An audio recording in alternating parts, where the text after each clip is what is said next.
as you're having your conversations during the meeting. The agenda was emailed to all of you and was posted per city regulations. Is there a motion that we might accept the agenda as posted? So moved. So moved, and a second from Commissioner Gauthier. All in favor say yes. Yes. Opposed say no. Abstain, and the motion passes. We are delighted to have with us today Marcus Fuller and also Councilmember Coors. And so under City Manager report, we have a report from council. And so Jeff, that's where you're listed. So come on up and find a microphone. Great. We're delighted that you are here. This is super that we can hear from you about what your perception is that council is doing, and there can be a little dialogue. Knowing that at this point, the leaf blower regulations are before council, not really before us. We appreciate the chance, though, for the conversation. Correct, and thank you. Yeah, I wanted to have some conversation and get some inputs on some of the issues that were raised. And first, I think the meeting and this subject got a little off track. And in hindsight, I wish I called someone from sustainability up to be able to address some of the questions that came up. But I really do want to thank everyone for the work on this. And I think there was, it had been a while ago, but I think, we had a joint meeting on this where council was unanimous in asking for the next part to go forward. I think then you brought forward recommendations which you were unanimous on. And then we asked for an ordinance, and then I think some people forgot that whole process. So I just want to acknowledge the process and really thank people for it because a lot of work went into it. Obviously, I'll wait till the meeting, but I have publicly said I'm inclined to support the recommendation, although I have some ideas I wanted to get some thoughts on. But I do want to be able to answer some of the questions that were brought up on council because I think they're important. And, so one of the questions was lifespan of batteries, right? That batteries wouldn't work. And, I know we have one model, and I've talked to Stacy on this, and they're testing a whole bunch of models, but they do have one model, and it's the model that's going to be available in their exchange grant program where the batteries, they say even in heat, last 2 full hours. It's also one of the higher blowing and relatively quiet models. But that was one of the issues. The other issue, which I think the mayor raised, was cost. That what's going to happen is the city will be able to afford it, but the landscapers won't because they're going to be $1,500 each. And so finally got AQMD, although it's not official yet, well, I think it's official, they just haven't posted it yet, is going to do an exchange program again. And there are 3 models that they're going to be recommending. The sort of commercial backpack battery one is $1,400, but they were going to be covering all but 500 of it. So there'll be more than $900 savings for folks who get those and exchange them. So it's not going to be the $1,400 that I think people were understandably concerned that every landscaper had to spend $1,400. That's not actually going to be true. So that wasn't available at the council meeting, and it will be when this comes back. They are for non-residential use recommending or suggesting for folks who want to do a low-emission gas one, that is going to be one of their exchange options. And that's going to cost $250 after all the costs and their grants. And then there's a handheld battery that's more, I think, for people to have at their house because that lasts about a half hour, and that's going to be $200. So some of the cost issues, I think, are not what the concerns were, so at least I think we have an answer to that. One of the questions that came up is if we're concerned about noise, and all these actually are under 65 decibels at full power, which is within our noise ordinance, why aren't we doing anything on lawnmowers and other things? So was that discussed in your prior deliberations? Well, it was not particularly, and I guess council didn't direct us I to talk that. about the noise ordinance and other lawn equipment. Okay. So It's just a question that's come up from some people. Yeah. And yeah. There was specifically leaf blowers Yes. that you asked us to address. Yes. It did, lawnmowers came up a couple of times, but we focused on the leaf blowers. Okay.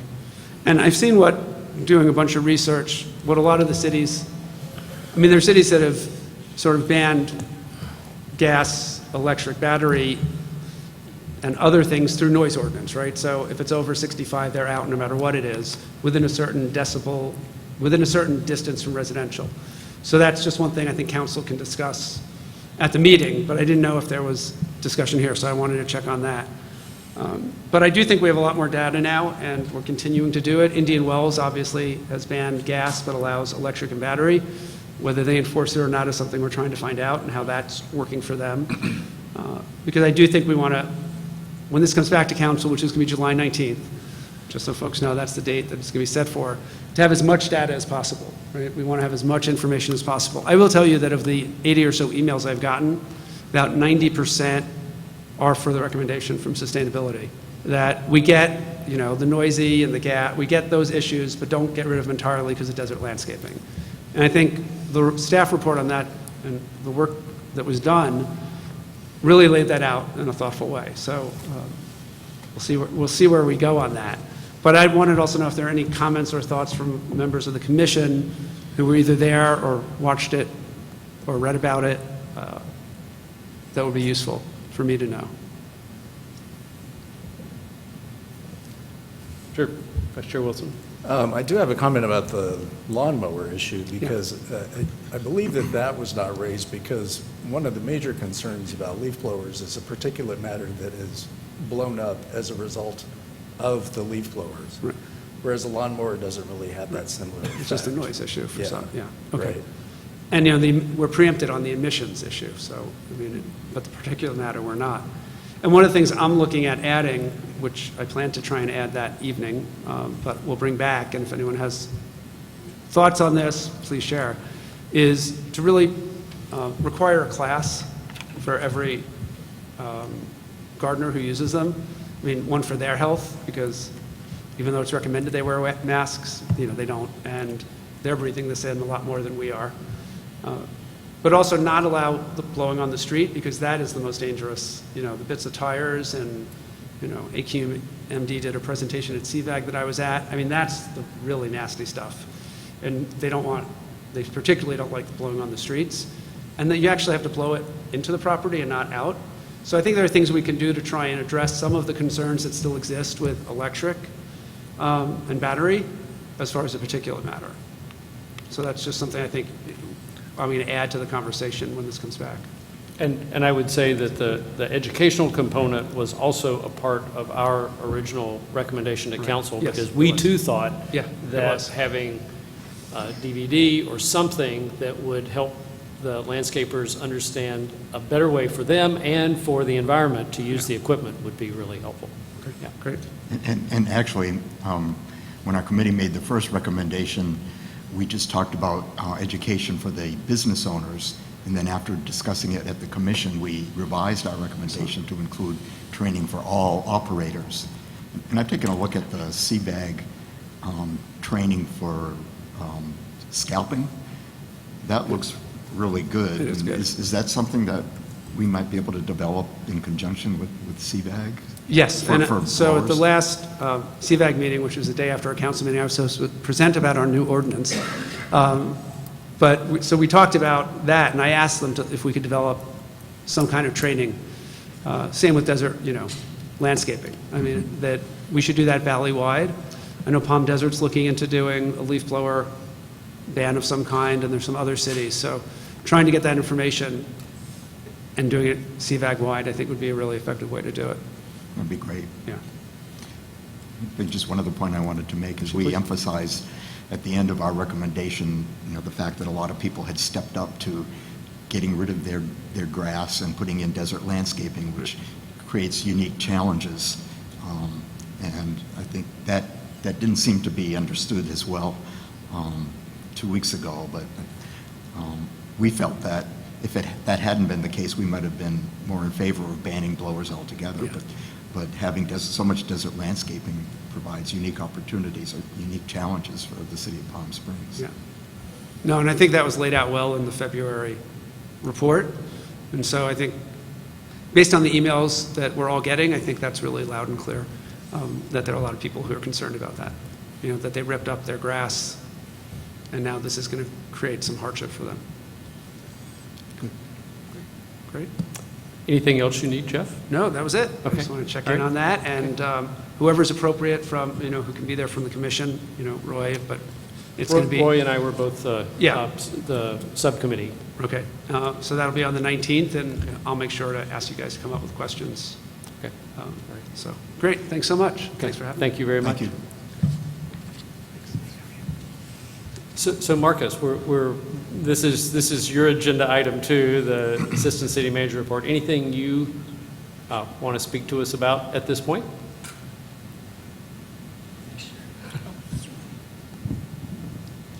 Not at this point, but agenda item A, I'll introduce Economic Development Director. Okay, great. All right. So we're at our commission liaison reports. Lisa Middleton, come find a microphone somewhere. And we're happy to hear from you. And I can use Your this work with one. It's mine. going to be Perfect. a pretty short report. We have been waiting for a very long time to get the Sustainability and Planning Commission's recommendations on solar mandate before City Council, and that has been scheduled. It will be July 5th, and I would certainly like to encourage as many from both the Sustainability Commission and the Planning Commission to be present on July 5 when they do consider that. And with that, I don't have anything else that is direct to sustainability. An important issue that came before the Planning Commission at our last meeting was to approve a cooling station and a administrative offices on South Calais and Celia for the well in the desert. And I think all of us who have been outside for 2 minutes today understand why it is absolutely imperative that we have as many cooling stations as possible for those who do not have a home to go to. Thank you. great, thank you. And Commissioner Friedman, if there's further update, you'll make it under Yes. the committee report? Yes, thank you. Perfect. All right. We're at public comment. At each meeting of the Sustainability Commission, we set aside time for the public to address us on matters that are related to our areas of concern in the city. If there are persons who wish to speak, the microphone is available, and there's a 3-minute time limit. Well, I see no one moving forward. It's great. They're all going to come to council meeting, Councilmember Coors, and you'll find them there, I think. Yeah. All right. We're at item A. Welcome, Marcus. Thank you, Chair and Commission. We're thrilled and excited to introduce you to Jay Verrata, our new Community and Economic Development Director. I've sat with him today for a number of hours and shared with him a lot of the exciting things happening in Palm Springs, including ministering to your needs as we've discussed. And so, like I said, we're thrilled to have him, and I'd welcome you to say a few comments if you'd like to the Commission. Thank you. I just want to say thank you for this opportunity to meet you all and see what's going on here at the Commission meeting. It's very exciting. I'm seeing a lot of positive, wonderful things going on in Palm Springs, so I'm very excited to get started. Thank you. We're excited to have you here. There has been some conversation about your involvement with our commission, so please stay as long as your schedule allows. We typically have a 2-hour meeting, and it doesn't look like that's going to be different tonight as I look at the agenda, so you're welcome to stay and hear us touch on lots of different topics. Welcome to Jay. Thank you. All right, we're at item B, presentations, and our first one is Jim Karpiak from the Coachella Valley Mountains Conservancy. Good afternoon, Commissioners. I do have a PowerPoint, so I need to operate it from there.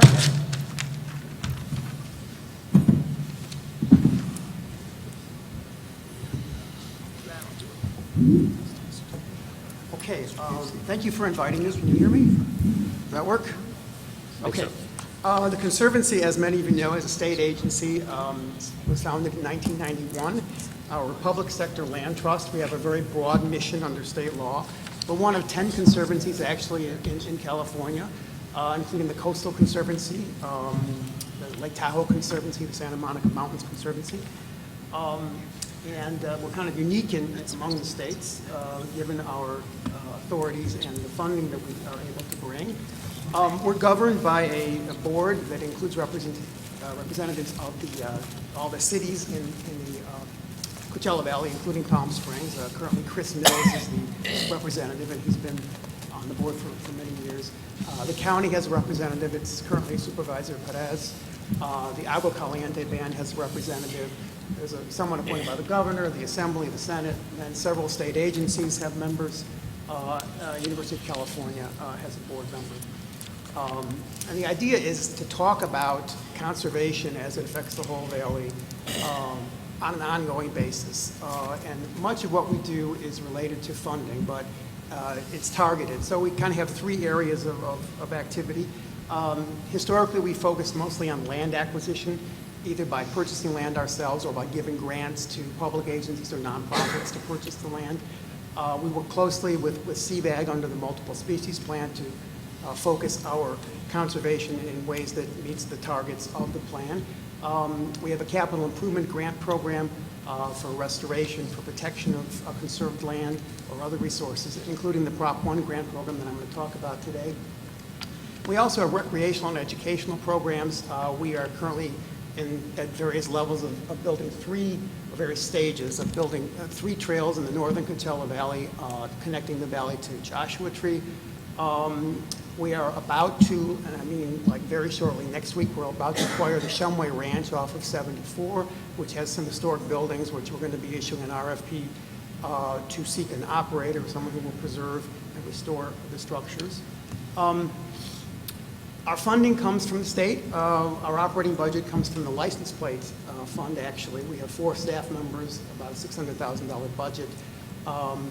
But I guess our influence comes from our capital funding. Over the last 20 years, we've received over $50 million in state bond funds that we grant out mostly for capital projects.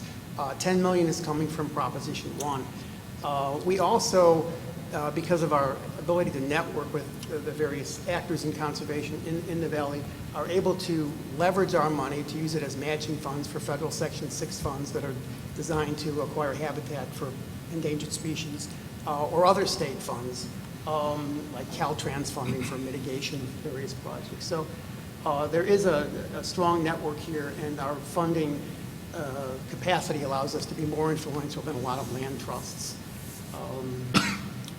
So that is our jurisdiction. It's most of the Coachella Valley. It's changed over the years. The initial conservancy focused on the mountains in the area that's now the San Jacinto and Santa Rosa National Monument. When the Multiple Species Plan was approved in 2008, by our statute, our jurisdiction expanded to include that whole territory. So we basically go from Banning to the county line, which is the top third of the Salton Sea, and then from the top of the San Jacinto Mountains to Joshua Tree border. So Prop 1 is called the Water Quality, Supply, and Infrastructure and Improvement Act of 2014, enacted by the voters, as you may recall. $7.5 billion for various water-related projects, $10 million for the Coachella Valley. Our board has named 3 priorities for the funding. One is for acquisition of watershed land for conservation. One is for restoration of watershed features. Another is for enhancement of water infrastructure in a way that supports the surrounding habitat values. What we've tried to do is direct the state funding for water projects in a way that's complementary to the conservation work we've done over the past 20 years. And I'll give you some examples of that in a few seconds. Despite those priorities that are identified by our board, any project that implements the Water Action Plan of the state can be considered. State, local agencies, tribes, and nonprofits can apply. Federal agencies cannot by state law, unfortunately. Joint projects and those serving economically disadvantaged areas receive additional scoring points. It's a competitive process that we issue notices of funding availability. There's 2 out on the street now. I'm going to leave some copies for you. Multi-benefit projects I prefer. That's a term of art from the statute. Essentially, it means projects that help with both water quality and habitat restoration and assist a disadvantaged community. A project that only does one of those things would get a lower point score. Cost effectiveness has to be demonstrated, and there's ongoing reporting and monitoring requirements. So some examples of acquisition projects, there are several. I mean, mostly it's land containing wetlands, washes, or features that feed the aquifer or support riparian habitat. In the desert, it's a little tricky because it's not always clear that there's water served by the acquisition of a particular property. We're focused on a lot of acquisitions, or potential acquisitions by the Salton Sea, because those are important in the potential restoration, preserving open space to prevent flooding, or in some cases, we can acquire property as a way of taking it out of the development market if there's an attempt to construct a development that would have extraordinary water uses like a golf course.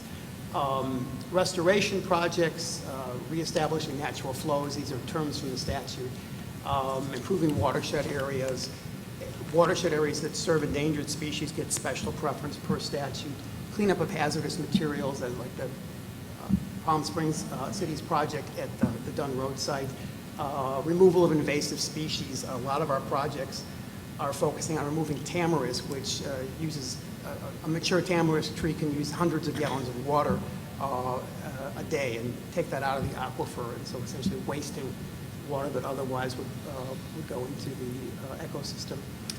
Infrastructure projects, modernization of flood improvements or water delivery structures, removal of old channelization, things like that, or shoreline or bank reconstruction near the Salton Sea or along the Whitewater River.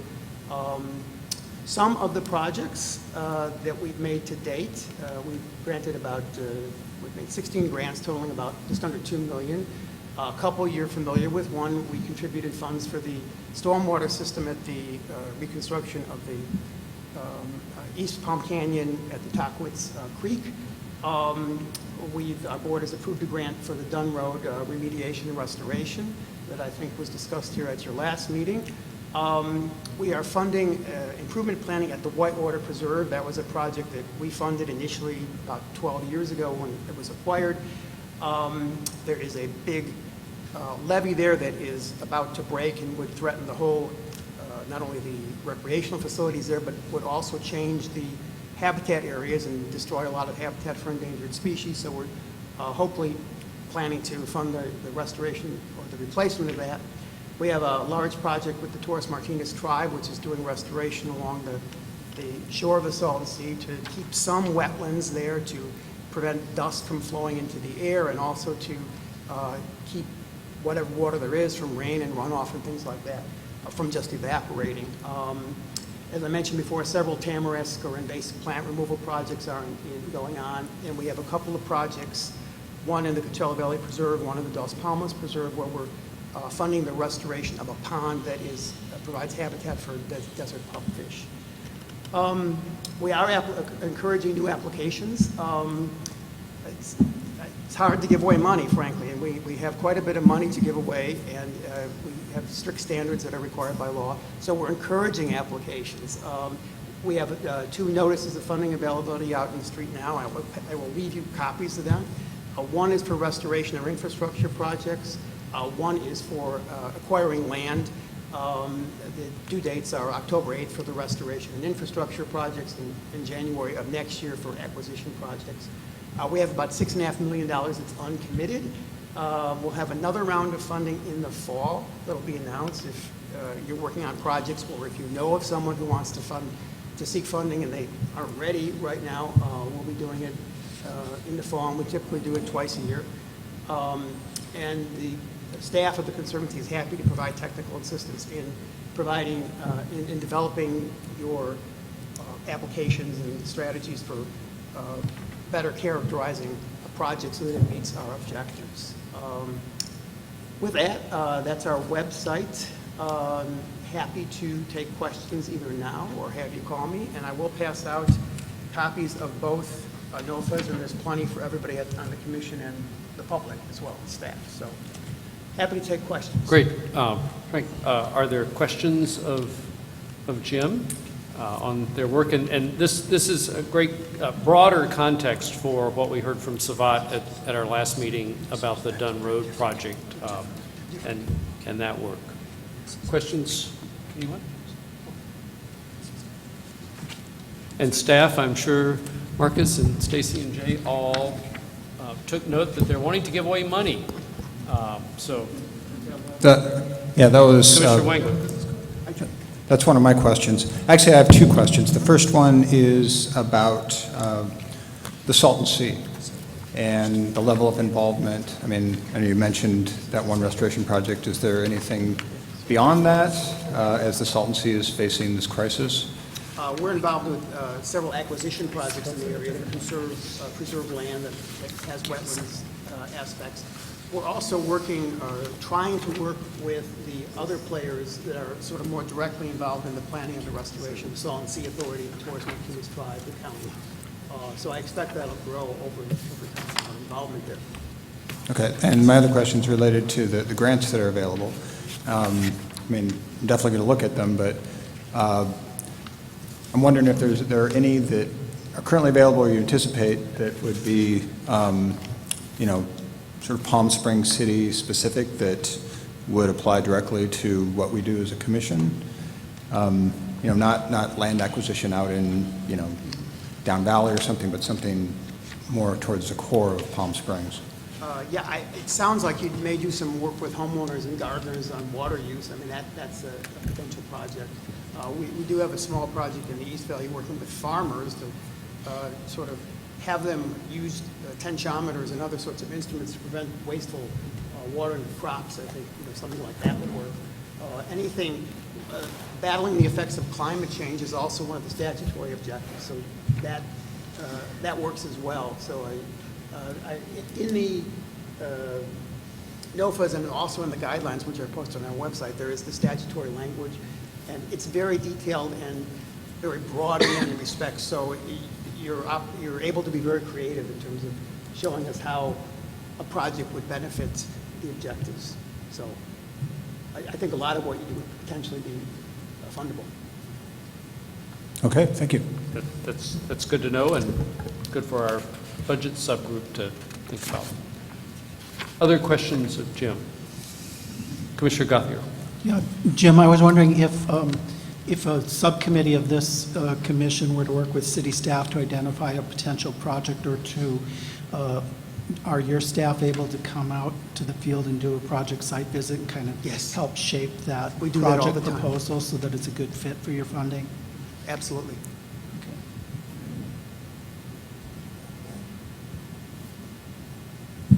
Other questions?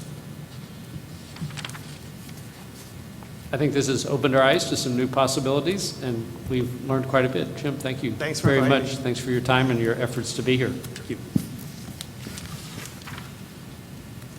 All right, we have a second presentation tonight, different topic. We have Envision Solar here to help us understand how solar power can be used for electric vehicle charging stations. And so they represent a company that's doing that. I'm sure other folks do, but we have Andy Ike and James Byrne. Gentlemen, come up. I'll go ahead. You want to use this one? There's one.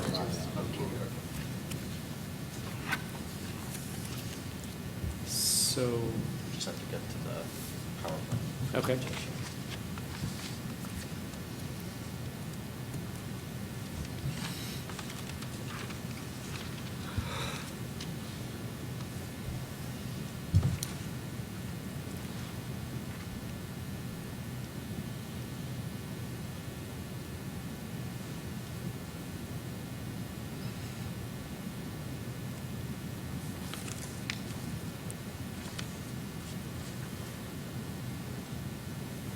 That's that one. Is there a, I don't know if there's a tech person that can help you? It Yes. wouldn't be me to find the presentation from Envision Solar? There it is. There it is. All right. False alarm.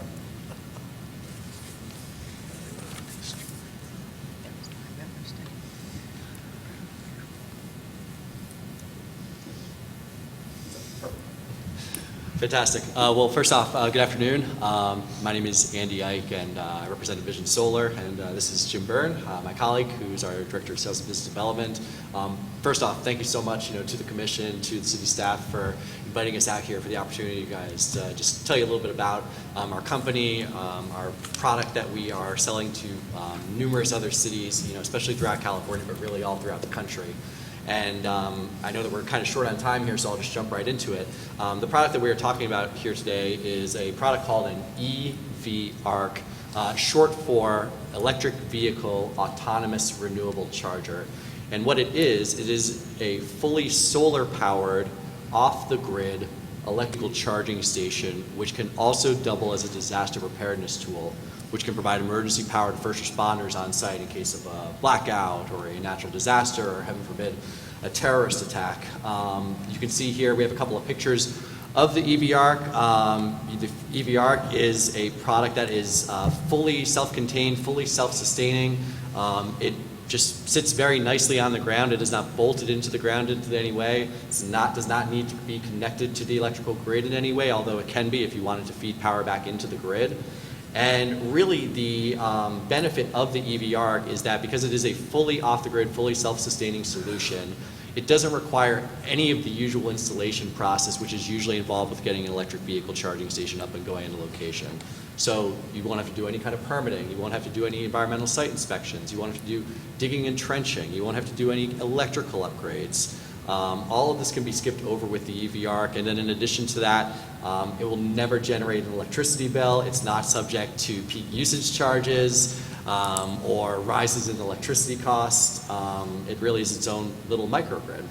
This one shot here you'll see on the right-hand side is of our EV Ark. Right in front of the California State Capitol building. It would be impossible to dig and trench and get an electric vehicle charging station up at that location.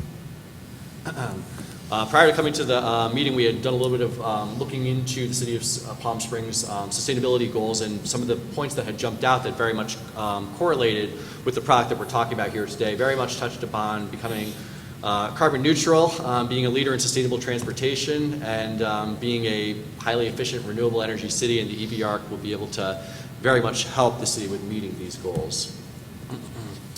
This next slide here is just a couple of visuals, just illustrating some of the potential uses an EV Ark can be utilized for.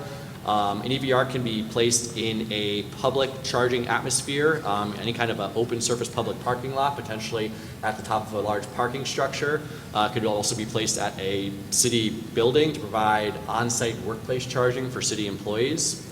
Another great use for it is charging in more remote or hard-to-reach locations, like this picture here in the top right corner. This is one of our stations that was deployed in Fresno County as part of a county-wide rollout of EV Arks with 13 different stations throughout the county.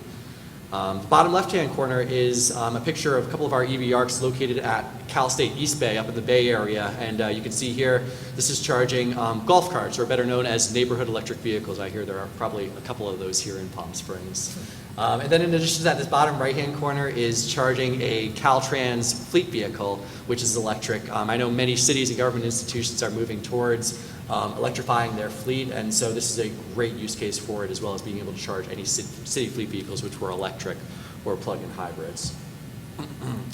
As I alluded to before, the value with the EV Ark is the avoided costs, the no installation, the no electricity bill being related to it, the no being subjected to peak usage charges from the power company or increases in electricity prices. It really, what it does is it simplifies the whole process of getting an electric vehicle charging station up and operating at a location. It's a true drag and drop solution. We can build an EV Ark in usually about 90 days time frame, and we have seen some installations of electric vehicle charging stations take upwards of 9 to 12 months from start to finish, from starting the permitting, going through all the site inspections, et cetera, to the actual installation and whatnot.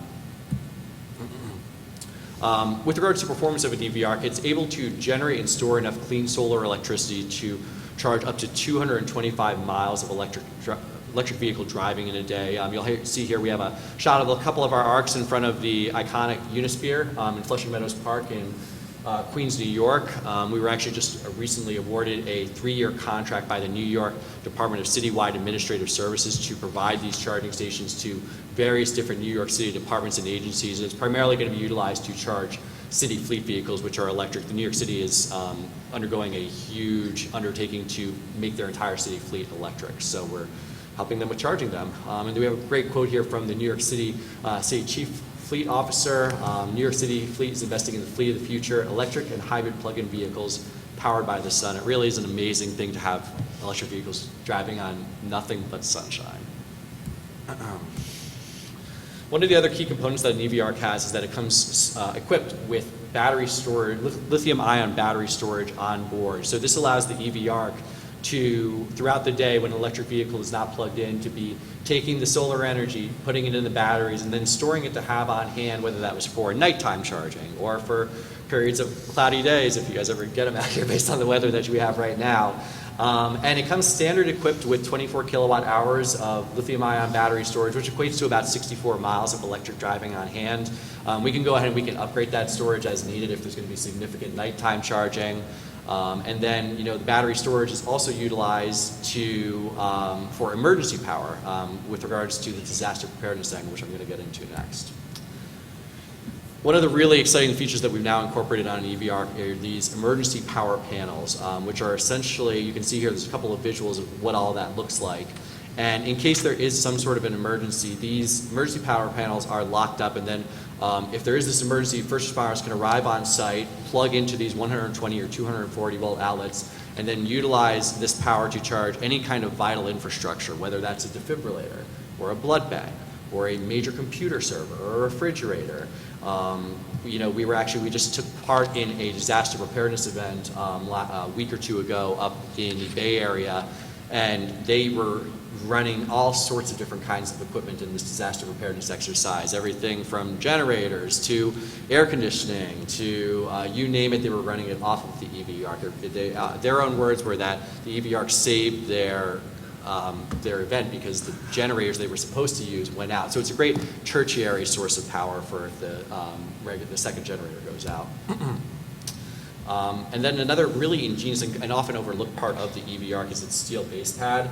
The steel base pad on an EV ARC basically allows it to fit within a standard legal sized parking spot and just nicely rest there. So it's a fully ballasted system. Again, it does not need to be bolted or connected into the ground in any way, shape, or form. So, and in addition to that, it also allows it to be ADA compliant as well in addition to that. So the great thing also about EV ARC is that a car can park on the steel base pad of the unit, so it's not going to decrease your parking in any sort of way, which is, I know that's very important, obviously, to cities, and they can't decrease parking in many instances. So, again, another advantage of being, fully off-grid and a fully self-contained unit is that the EV ARC is transportable. You can't say that about any other electric vehicle charging station out there. And really what that does is that that provides flexibility with regards to any kind of urban planning or campus planning. If the city decides to upgrade to a larger building, you can just take the EV ARC with you to that building. If the city owns leased property, you won't have to worry about potentially installing equipment on that site. You just drop the EV ARC there, and when the lease is up and you move to your new location, you go ahead and just take it with you.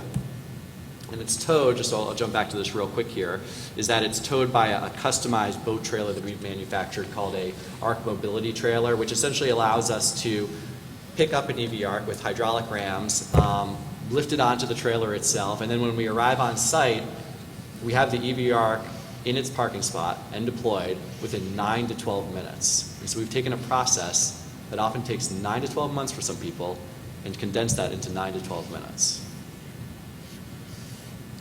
And the EV ARC, it's connected through a cellular connectivity and modem within the base of the unit. Just basically allows you to real-time see the state of the batteries in terms of what percentage of batteries you have, the solar collection at any given time, and then also the discharge for the energy being provided to the electric vehicle. That can all be monitored real-time.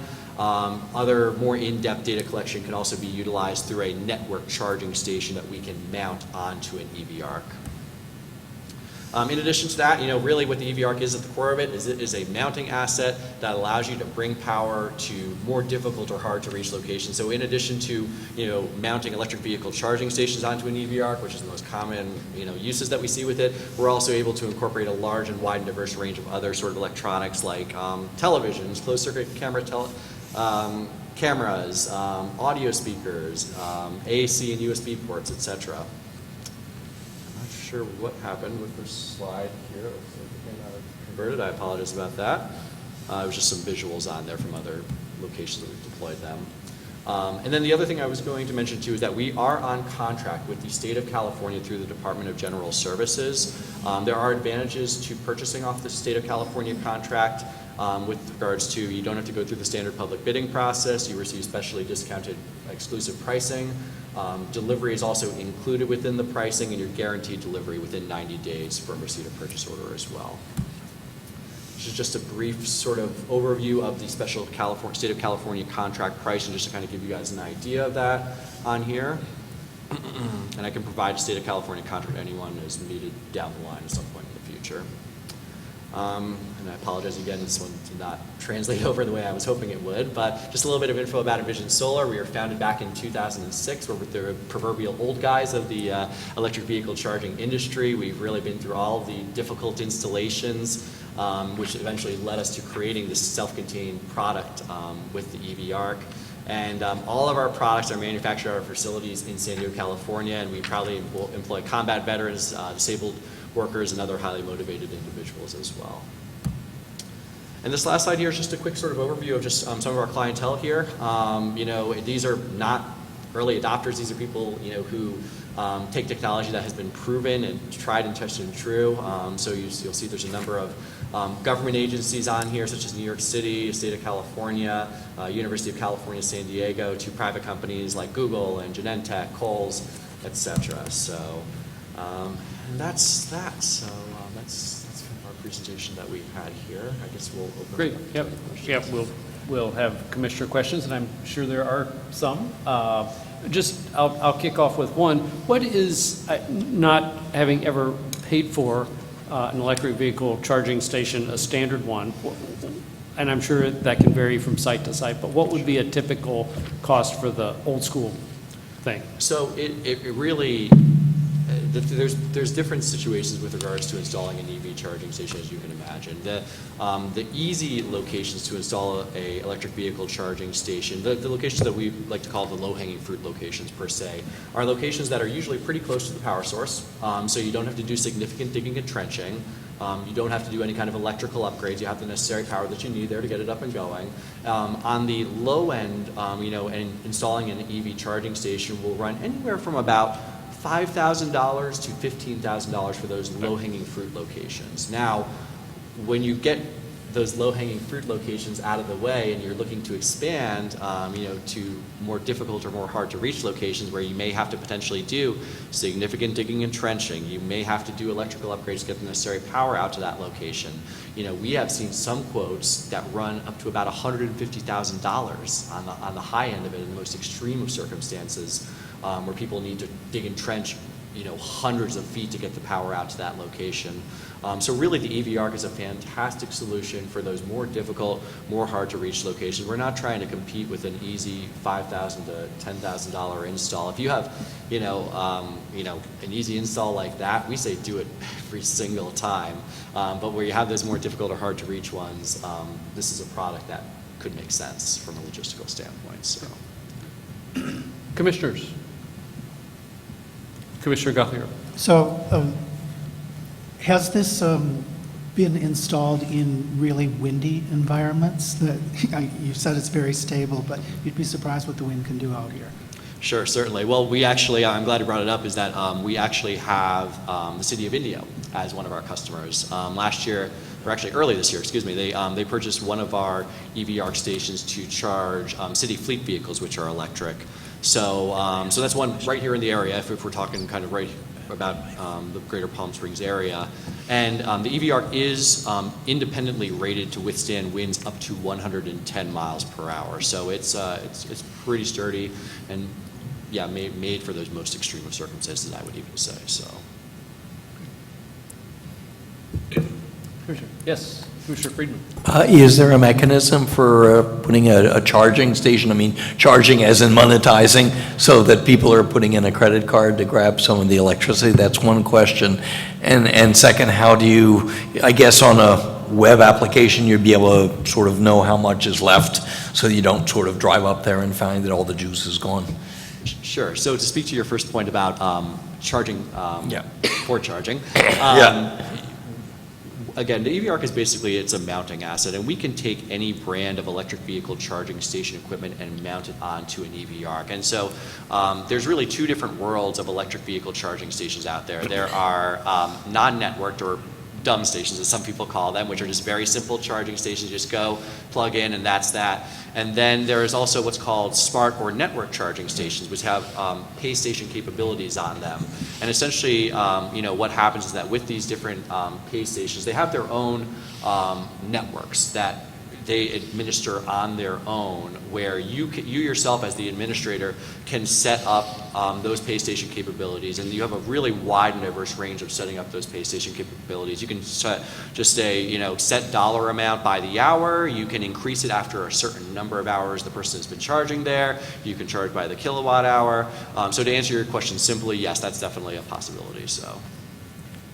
And then your second question was, it looked like it was a limit of 225 miles for charging. So perhaps in the networked feature, you'd be able to find out that essentially that it's all been used up and it's recharging. Yeah, a great question you bring up there on that side of things. And we're actually working in the midst of putting status lights on EV Arks, where green is you know, near full, yellow is about 50%, and then red being depleted. And you know, if the EV Ark is ever depleted, where the batteries are fully, you know, run out, essentially what happens is that, just so you guys kind of understand how the system works, is that it'll automatically shut off the electric vehicle charging capabilities until the sun comes out and the solar production begins, and then it will just essentially replenish those batteries. But we are in the midst of working on incorporating status lights onto our stations as well, so that users themselves will be able to pull up and see, oh, does it have enough for me to get where I'm going, or do I need to go somewhere else?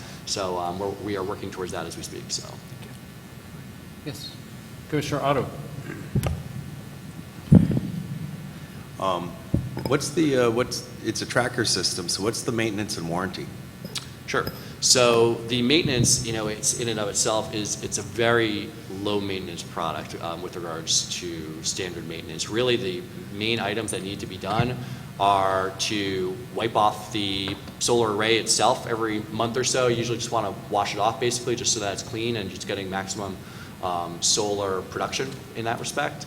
And then, you know, just with regards to, you just want to do basic things like kind of walking around the unit and inspecting the unit every now and then, just to make sure nobody's kind of bumped into it or something's not working. You know, just general walking around and looking at it and making sure that it's operating as it should, listening to see if the tracking mechanism is working.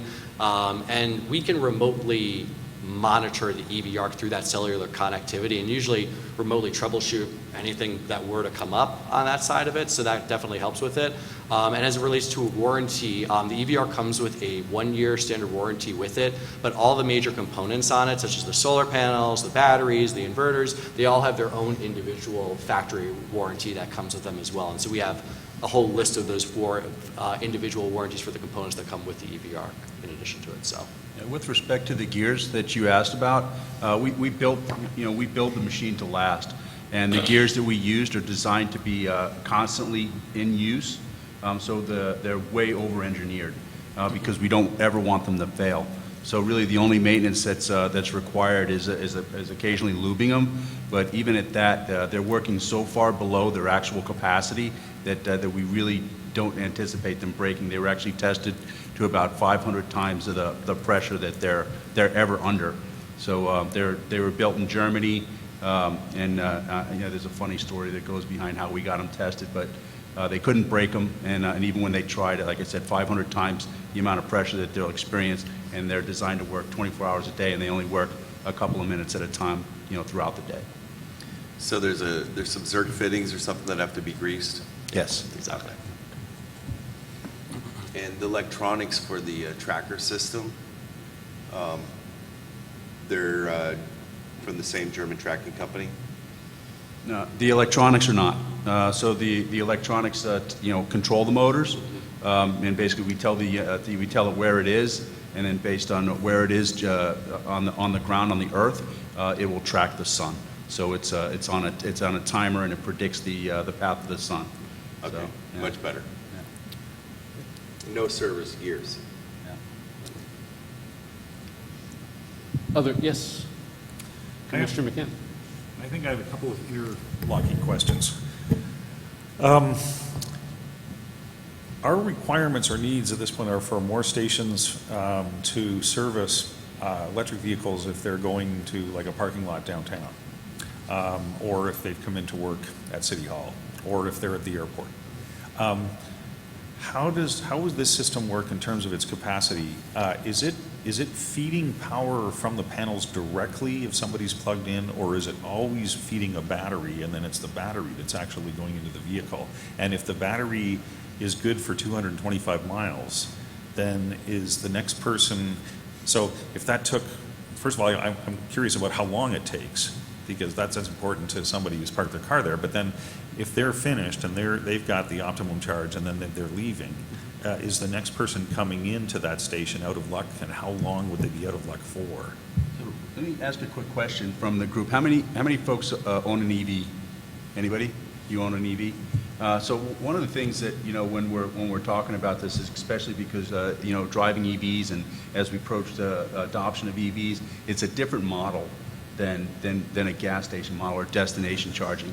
You're looking at a model where generally people are starting in the morning and they're starting full, and then throughout their day they're going to work and they're plugging in, they're going to shopping, they're plugging in, and then that's really what the EV Ark is designed to do. It's designed to be a tool for you to get, throughout the day, charge up. So if you look at the different levels of charging, this is a level 2 charge. So it's a 220 volt charge, 220 amp volt charge, and it'll take, for example, a car battery about 5 or 6 hours to charge, and then you're gonna it'll get a full charge.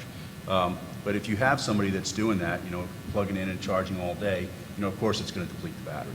And and it's not it's not replacing a gas station, but it does allow you to top off at work, top off shopping, top off, and then just basically stay full throughout the day.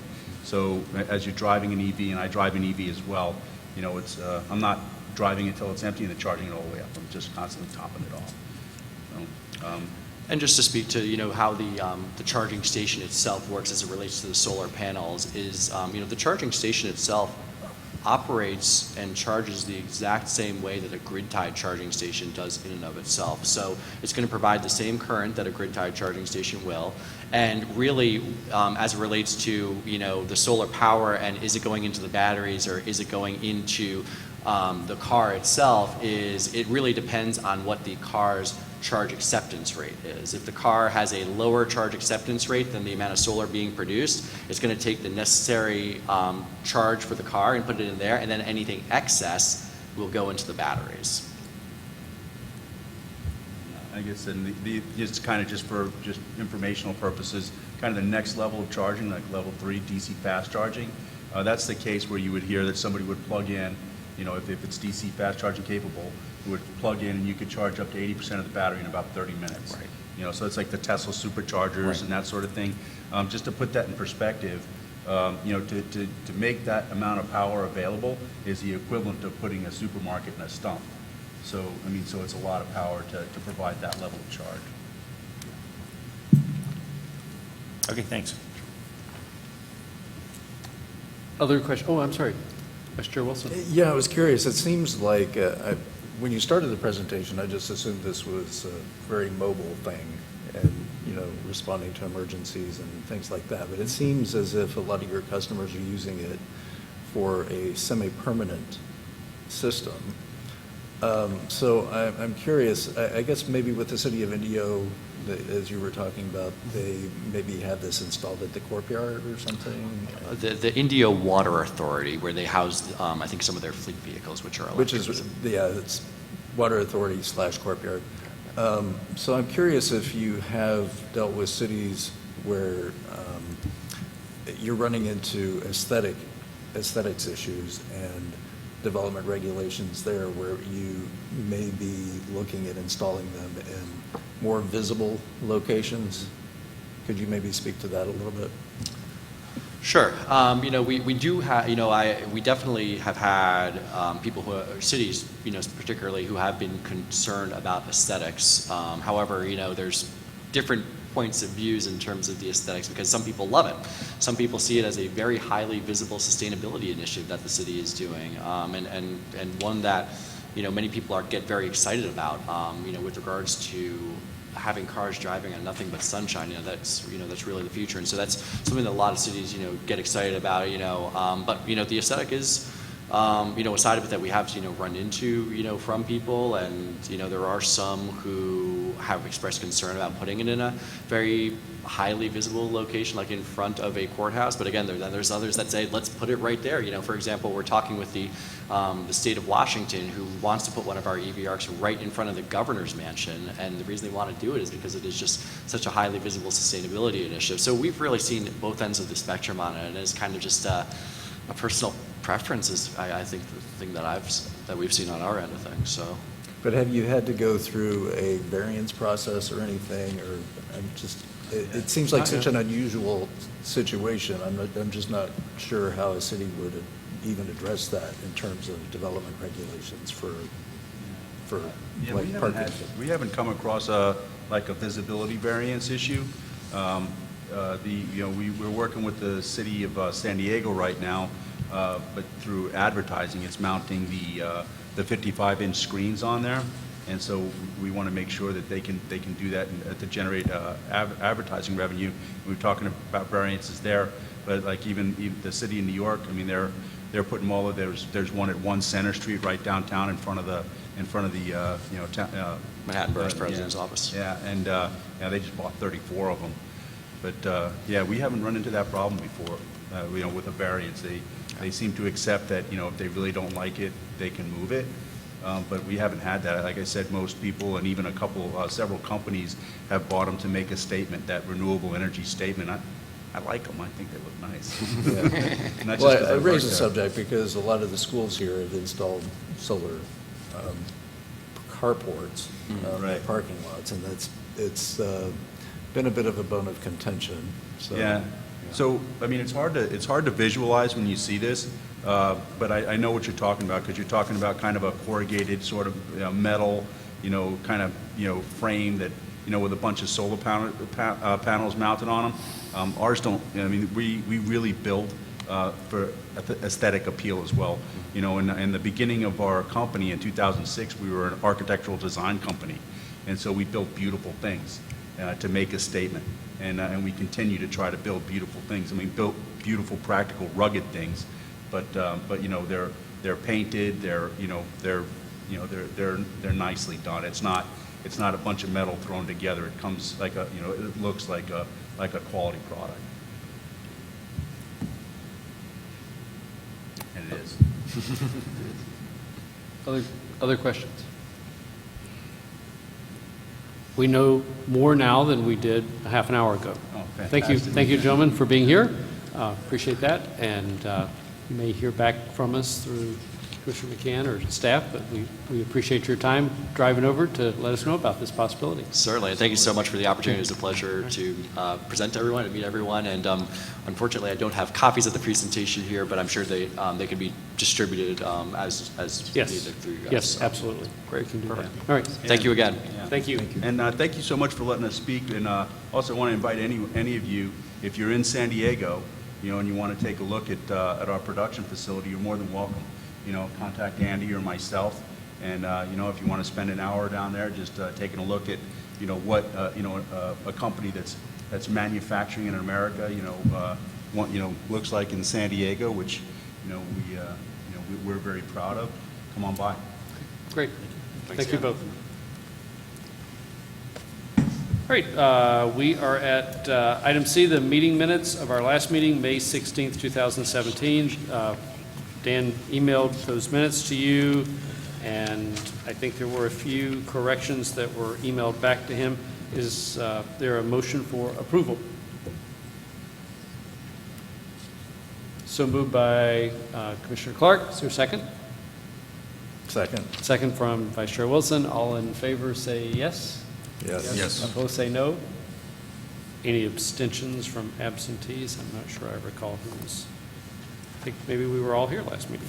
All right, so the minutes are approved. Thank you very much. We are at the recycling report. Thank you very much. I don't really have anything to add about the past event, the World Conservation event, but I would like to say that the annual report has opened, and it's due by 1 August, and that's the report where the city addresses all of the elements. There's over 80 elements that the city, through the programs and other actions that we take through recycling, that we report on, and we have to give a detailed description about what transpired that year, any new legislation, all kinds of things. This year is going to be even more extensive because this is the first year that we're required to report on AB 341. But we're okay because we have our Excel spreadsheets showing where we visited each business. We have examples of the letters and the information packages that we sent them and the results. The other thing that is new this year is we have to give a progress report about how we're coming along with our organics, implementation of our organics recycling program. So, but that'll be more of a narrative. You don't have to have any hard and cold facts just yet. I would like to commend Daniel for putting together a nice package for the items that were handed out at the event last month. I mean, we handed out the items for kids and adults, jump ropes, the bike lights, water bottles, bags. So Daniel did a good job putting that all together. Questions of Gary?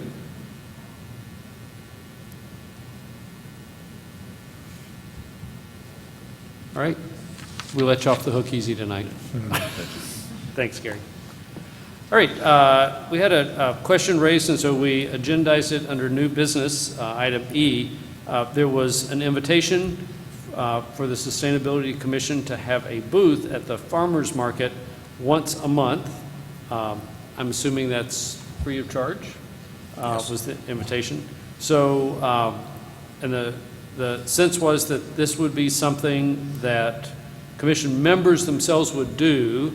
We wouldn't, since it would be a monthly event, we wouldn't expect staff. We might have some tubs of things that we would sort of have pre-prepared, but if you're staffing, you'd get it, I guess, and set it up and do it. So, conversation. Is this something that you want to do that would help communicate what we are doing to a segment of the community? Commissioner Wangler. Well, since I'm the one who has to put it on the agenda, I guess I should speak to it.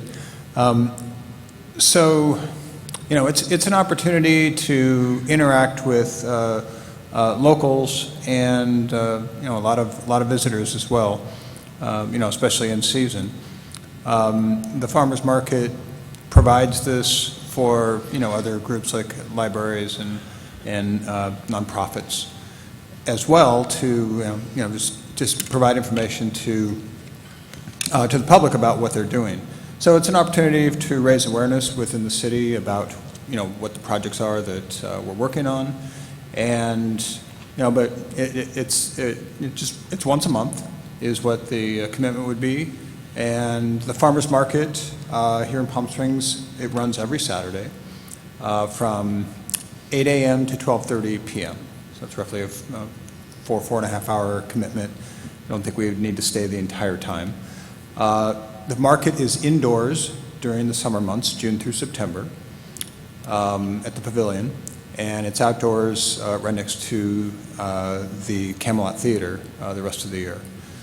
So I guess it's, you know, just I wanted to put it out there, give some discussion about it, see if the commission would be interested in doing something like this, and if, you know, I mean, I would be willing to to help with the booth, once or twice a year, and just want to see if there's any other interest as well.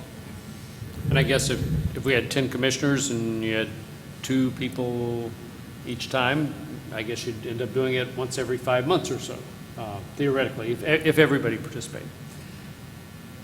Other commissioners' comments? Commissioner Futterman.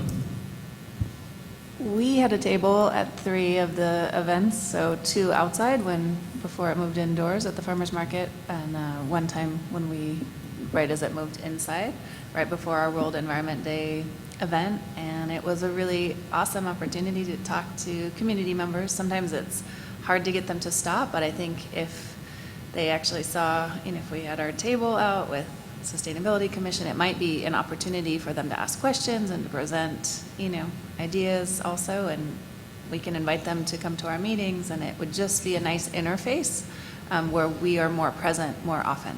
So I think it would be great, and we could even split up the time shifts. I have commitments on Saturday mornings that I'm not always able to let go of, but I could, commit to at least 1 hour of that 4 hours, every month. I mean, that's something that I would be willing to do. So it's, and if other people would prefer just to do one time and get it out of the way, that would be okay too. But it's a nice way to present what we're thinking about here as well and just be more accessible.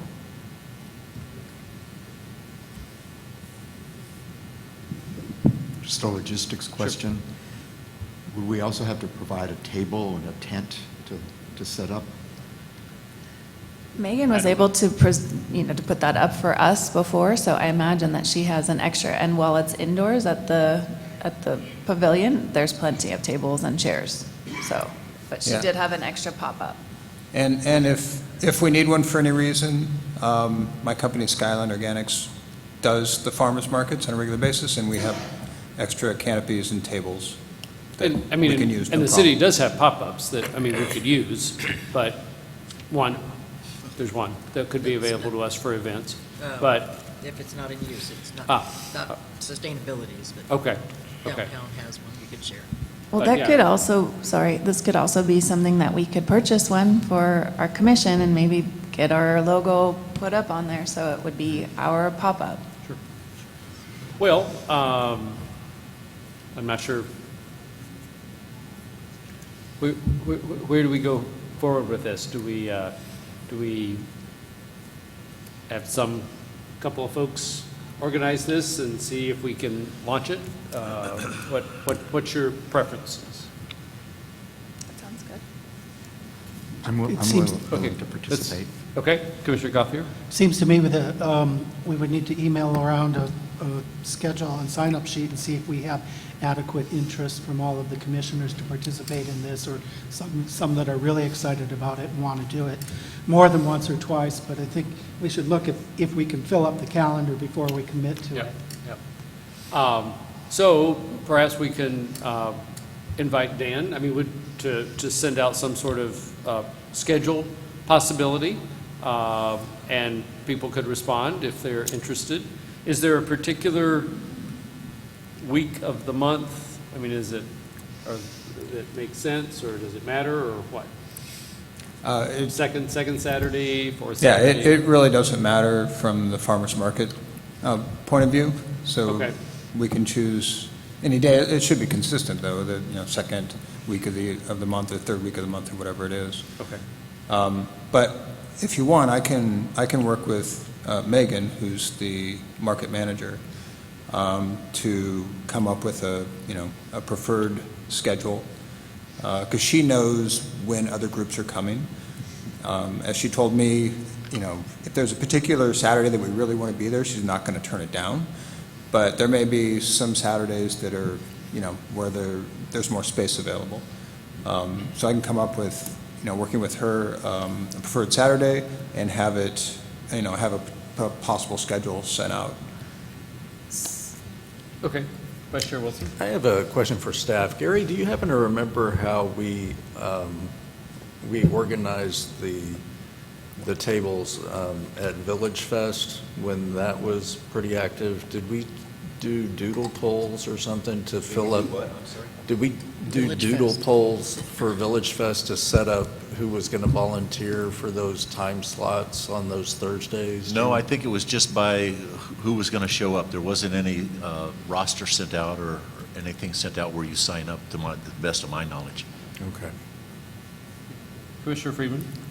Just if the films, sustainability films are going to be continuing into the next season, it would be a good idea to match the week at the farmer's market with whenever the films are going to be. So that may have perhaps some effect on what weekend we would do it, but because I wasn't sure there was a specific Saturday, third Saturday, whatever it was, but it would just be a good idea to match those. I had the same idea, Commissioner Friedman. And I talked to Megan also about possibly making the films later, maybe right after the market, so then it would be a nice segue, encouraging everyone to come to the film as well, and it could be, that day, whatever day we choose that to be, if we continue with the sustainability film series. So I guess that's Wait, another. Wait. Oh, Yeah, I was just going to say, I don't think we need to, 15 of us don't need to organize this, so why don't we have you, Commissioner Wengler, talk to Megan, and then at the point that you have something to say, talk to Dane DeGarmo, and he can send out something and invite people, and we can see what sort of response we get. And yes. Are you after 1 hour increments or 4 hour, I think, or split it up, or just whatever people? We'll let Commissioner Wengler figure out some sort of plan, and we'll hear when. I mean, I would rather, if I'm going to do it, I'd rather just go and do a Saturday. For me to take 1 hour, and that didn't fit my schedule. But everybody's life is different. So propose something, and we'll see who salutes. Okay, sounds good. Yeah, let's do that. All right, we are at item F, old business. I know that, Commissioner McCann, you were doing some follow-up from last month. Is there anything else we need to say about EV charging stations, the research that you were doing? For some reason, I thought we need to have it on the agenda, so it's here under old business. Yeah, here's just a couple of items on follow-up. One of the issues was getting better data on what the current usage is of the current stations. And so I contacted the owners of the current stations to see if they did any online monitoring so that they could give us more data, and the answer is no, they don't. But then I did find there's a company called EKM Monitoring that would provide monitors for these kinds of charging stations if we deemed it useful to do so. The cost would be about $200 per station, so if we were considering linking up, say, 30 stations, we're looking at about $6,000. So it's an open question whether that would be a good way to spend our money. One thought I had listening to this presentation here, it was interesting to hear him describe what the modus operandi is of electric vehicle owners these days, which is not to go to one and when you're on empty and then fill it all the way up that we do with gas stations. Well, this kind of monitor would provide us with that kind of data. Maybe people are just doing a fill up and they're not staying there very long. And so just off the top of my head, that's the thoughts at this point. Any questions of Commissioner McCann? Commissioner Otto? Regarding the monitoring, if the city started charging for those chargers, you would have the monitoring data. You would have all that data. If you started charging, then they would give you the data. So you get paid to collect the data rather than to pay to get the data. And he was right. When you go to these charging stations, you go to get a bite to eat, you go to do something, so it's an hour or 2 hours, and you just take whatever you get and you go. So 225 miles is probably 10 people getting 20 miles. And that sounds like it's the volume level that we would probably be after for these stations that are downtown. Yeah, they sized it actually pretty good. Okay. Other questions? I'm not sure how we would move forward on making a decision about that. Or You mean about the monitoring and charging? Well, Stacy. We actually are in the process, the very early stages of evaluating as the time limit for the grant has exceeded for the existing EV charging stations. So we are actually evaluating a potential franchise agreement for potentially starting to charge. Obviously, with that would come the same installation for the Wi-Fi and all the things that you would need for the data collection, and of course, that would be available to the commission. Do you need any data from Rob, or you two have talked, or? When we get into this, yeah, I'm probably going to ask the commission to participate in the franchise agreement evaluations. Okay, great. Well, I would think it would make sense as those grant funding terms end for us to not pay for it ourselves, I would think. Okay. All right, we are at item G, the committee and commissioner reports, and the first one is the Standing Committee on Green Building, Commissioners Freeman and Otto. Okay, so we're moving forward with our half-day seminar on CNE implementation, most likely in October, to accommodate potential participation by the U.S. Green Building Council. The updated outlines, including in our reports, so you have a chance to sort of see where we are so far. I spoke a few weeks ago with Katie Barrows of CVAG, and we hope to have Tom Kirk, the executive director of CVAG, as our moderator, and as we sort of try and nail down the schedule, we should be able to work that out. I'm also in contact with a representative of SCE. As you may recall, they had done a presentation back in April that Daniel wasn't able to attend, so that person or perhaps one of his colleagues would be able to join that, again, subject to scheduling. We'll be meeting again on Thursday to sort of further refine with speakers and co-sponsors, and also work out a budget so we can move forward on that. But so far we've gotten some good expressions of interest. And then Commissioner Goins and I are separately working on a workshop for interior green building techniques during Modernism Week 2018. He has also, once again, got an expression of interest from the Green Building Council, and I'm in touch with a local interior designer to try and get somebody who specializes in that area to also join us, and then we'll submit the proposal to Modernism Week in the next few weeks, and that has to go through their board, but hopefully we'll be able to get a slot for an hour. We wouldn't charge for it. It would be at their camp facility, and I guess they'll be having it downtown as they did this past year. Questions of Commissioner Freeman?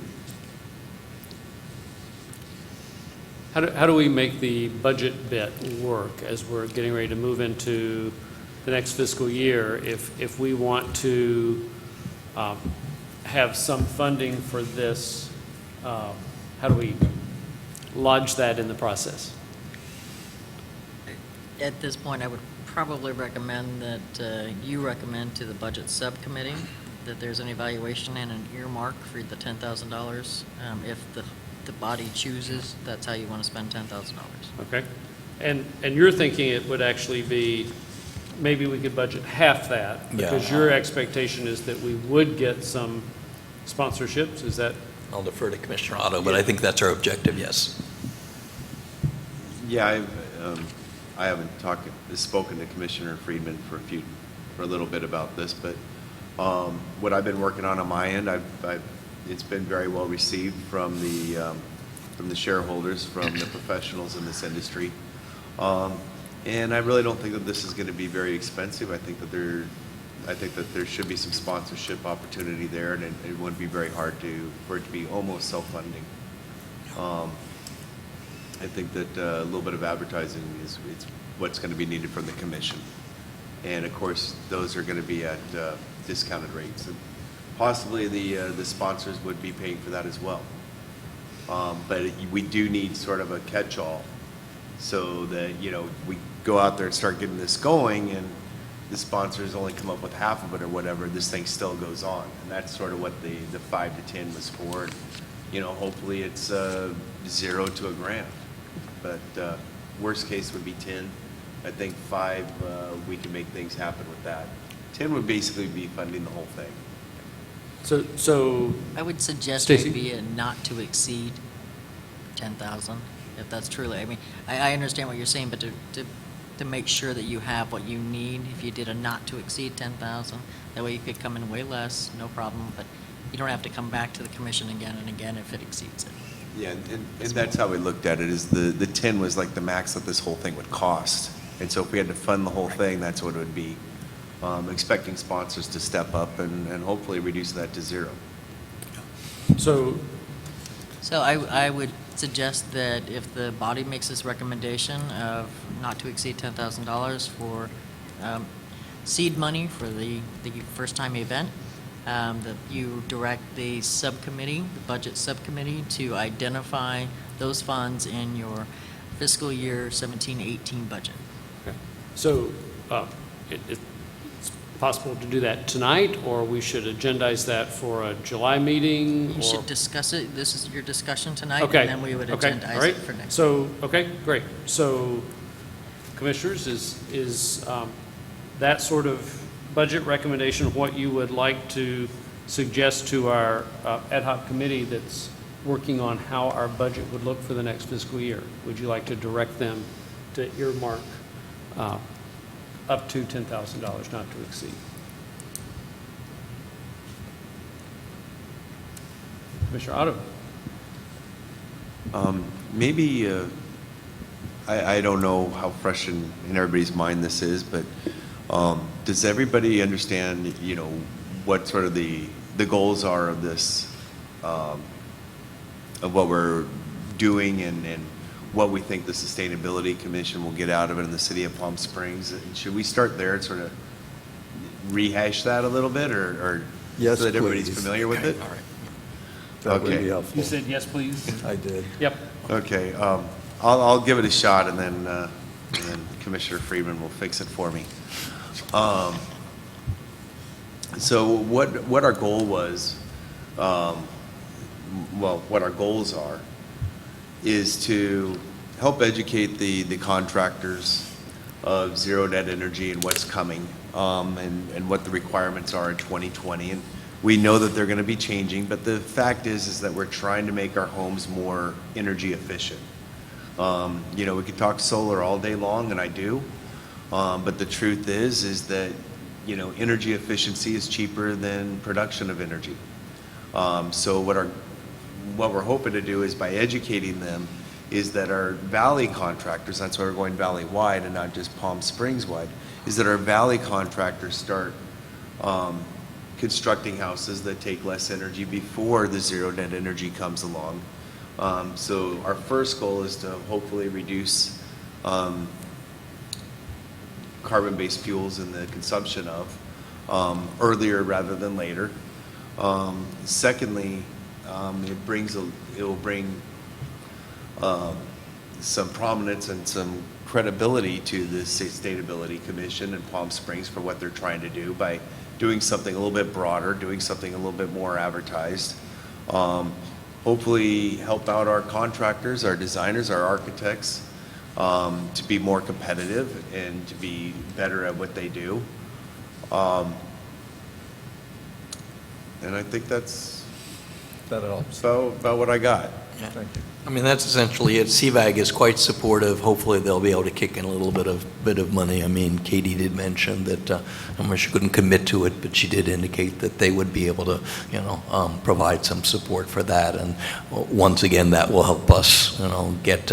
I think if you bring in CVAG, then it'll be easier to get in some of the other sponsors. So I'll be following up with Katie probably tomorrow on that as we work through that. But they recognize that this is an important valley-wide issue. We would once again be taking a leadership role, but I think CVAG is in many cases looking to Palm Springs for exactly that kind of leadership. So we would be meeting our commitment and the sustainability goals that we all set last year in the plan.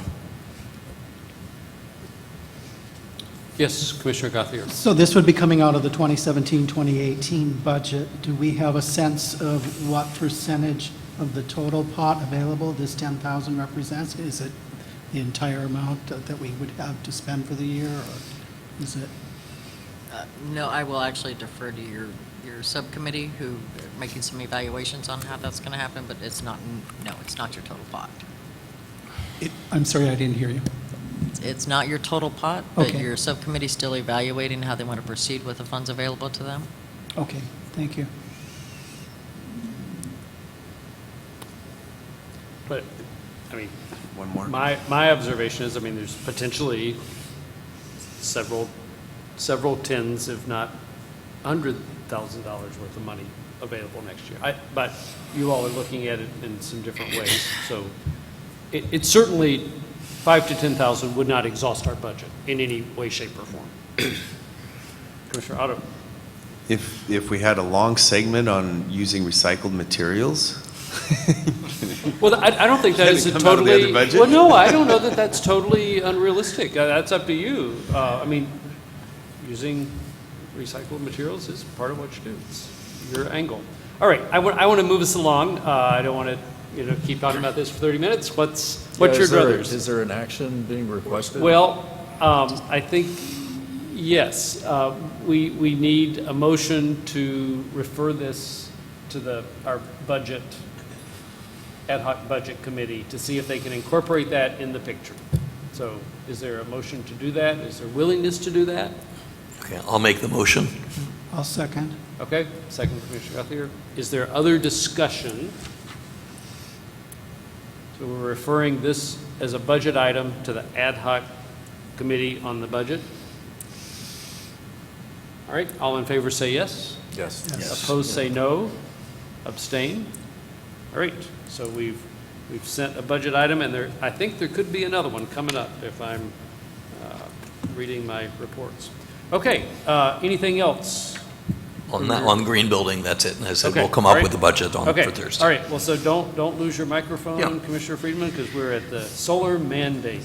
Okay, so as Commissioner Middleton mentioned a little bit earlier, it looks like we'll be on a council agenda for July 5th. I'll be preparing a public comment. Happy to circulate that in advance. It won't be very different than what I've said before. And I'll be, of course, be available to answer any questions. I believe staff will be relying largely on the research that I've done. I am monitoring the costs as set out in the state database. I provided, Commissioner Middleton and I met on May 30th with Councilmember Coors and Marcus and Flynn, and provided sort of some updated cost effectiveness numbers, and I'll be updating that if the state updates its database. I have the numbers through March, and hopefully we'll get them through April in the next couple of days. So solar related, also on tomorrow's council agenda, there will be a discussion of community choice aggregation to participate in the CVAG project and provide direction to Mayor Moon for the CVAG Executive Committee meeting on the 26th, next Monday, and you recall the presentation that Katie Barrows made on that. So looks like council will be moving forward. I don't think they need anything from us. Looks like they're moving along quite well without us, but that's good to know. And also somewhat solar related, but nevertheless important, council will be considering tomorrow also on its agenda a resolution in support of Palm Springs maintaining its commitment to the Paris Climate Agreement. So we have two matters for tomorrow night, and solar coming up soon that once again would show Palm Springs leadership on these matters. Further questions on this subcommittee report? I'm assuming, Commissioner Friedman, that we should keep this on the agenda during the process of the council. I mean, we're at the end of our fiscal year, so some of our ad hoc committees we will sunset after tonight, but this is a standing committee. Should we keep this on the agenda for the foreseeable future during the council process? Yes, because we have to go through, I think at least hopefully by the end of the year, we might be through the entire process, because after, assuming council adopts in first reading, as I mentioned, it has to go through the Energy Commission and then come back to council. So we're looking at November, December for perhaps second reading, given the Energy Commission process. So I would say at least through the end of, we would evaluate sort of probably November, December, once, assuming council goes through the process, and maybe after that would be over. Okay, all right, great. Okay, we're at the Standing Committee on Waste Reduction, or Commissioners McCann and Clark. Gentlemen. All right. On May 25th, Roy and I had a meeting with Chris Cunningham, Gary Calhoun, and Stacy Schaefer to discuss next moves and define action items for the Waste Reduction Subcommittee. We identified 3 action items. In no particular order, one was to develop educational flyers, or a educational flyer to provide information to managers and owners of businesses producing food waste, informing them of Assembly Bill 1826 requirements. The critical need for these flyers and for education now is because solid food waste diversion requirements will soon expand from businesses that produce 8 or more cubic feet of waste to businesses that produce only 4 or more cubic feet of waste. So that's a discussion issue for us as to how to move forward on getting these flyers together and getting them out, and whether, again, that might be a budget issue that we would pay for. Any discussion on that? Why don't you go ahead, go through the whole report. All right. We'll come back to anything. So the second item was to summarize joint efforts that PSDS and our Waste Recovery Systems Subcommittee has been engaging in over the last 6 months to increase the level of compliance among Palm Springs multifamily complexes with California State Assembly Bill 341, which requires multifamily residential dwellings of 5 units or more to arrange for recycling services. The status on this item is closed, as we submitted a report summarizing our joint activities to Stacy on June 13th. And the third one, to resurrect a recommendation to Palm Springs City Council for an ordinance to adopt Desert Valley Disposal's preferred construction and demolition hauler program, and determine what we need to do to justify a recommendation for this ordinance. So an update on that after the meeting. On June 15th, I spoke to Daniel Porras, who's the Community Development Director up in Desert Hot Springs. I asked him for an over-the-phone evaluation of the preferred construction program as it was adopted by Desert Hot Springs in 2015. The report was very positive from him. He said that 90% of new construction permits are currently going through this program up there, and he made a very positive verbal recommendation to adopt the program in other cities like Palm Springs. He identified 3 particular areas where the program has been of direct value to Desert Hot Springs. Waste management tracking. When the preferred provider does it, then what you're essentially taking out is the mom and pop organizations that will take away and dispose of construction material, but you don't know where they're taking it. You can't track where it's going. So this program does a much better job of that. The company manages all waste disposal operations and reporting requirements, thus relieving the burden on applicants who don't have to worry about that sort of thing by themselves. And DHS has annual percentage construction waste recycling metrics that they're trying to make, and this particular program is helping the city to meet those metrics. So that all sounds pretty good to us, and it's probably important that we have this kind of external validation of the program and how valuable it's been since the program is actually run by a company that's a subsidiary of Palm Springs Disposal Services. So again, next steps on that, what are they to then take this information? Do we need more information to come up with a new recommendation to City Council? And when should we do it? There's some time urgency on this because, as everybody knows, there's an awful lot of construction going on in Palm Springs right at the moment. It seems to me that, I mean, on this third point, that perhaps for you to schedule a committee meeting time, and whichever appropriate staff ought to be there, and maybe Gary is one of those since that's part of his field. If you could schedule a subcommittee meeting and discuss it, and then maybe come back to our next meeting with if you are ready, if there is some motion you want to make, we would put that in the agenda as new business for a motion that we could at least have a first discussion of. Does that, Stacy, would that be the right process? We don't really have a motion that we prepared for the agenda tonight. I think, based on the information and the research that's been done by the subcommittee, I think at this point, as he said, it is time sensitive. Gary's done also some additional resource. I think we're actually ready to make a recommendation to council to evaluate possible single source hauling as part of our existing franchise with Palm Springs Disposal Service.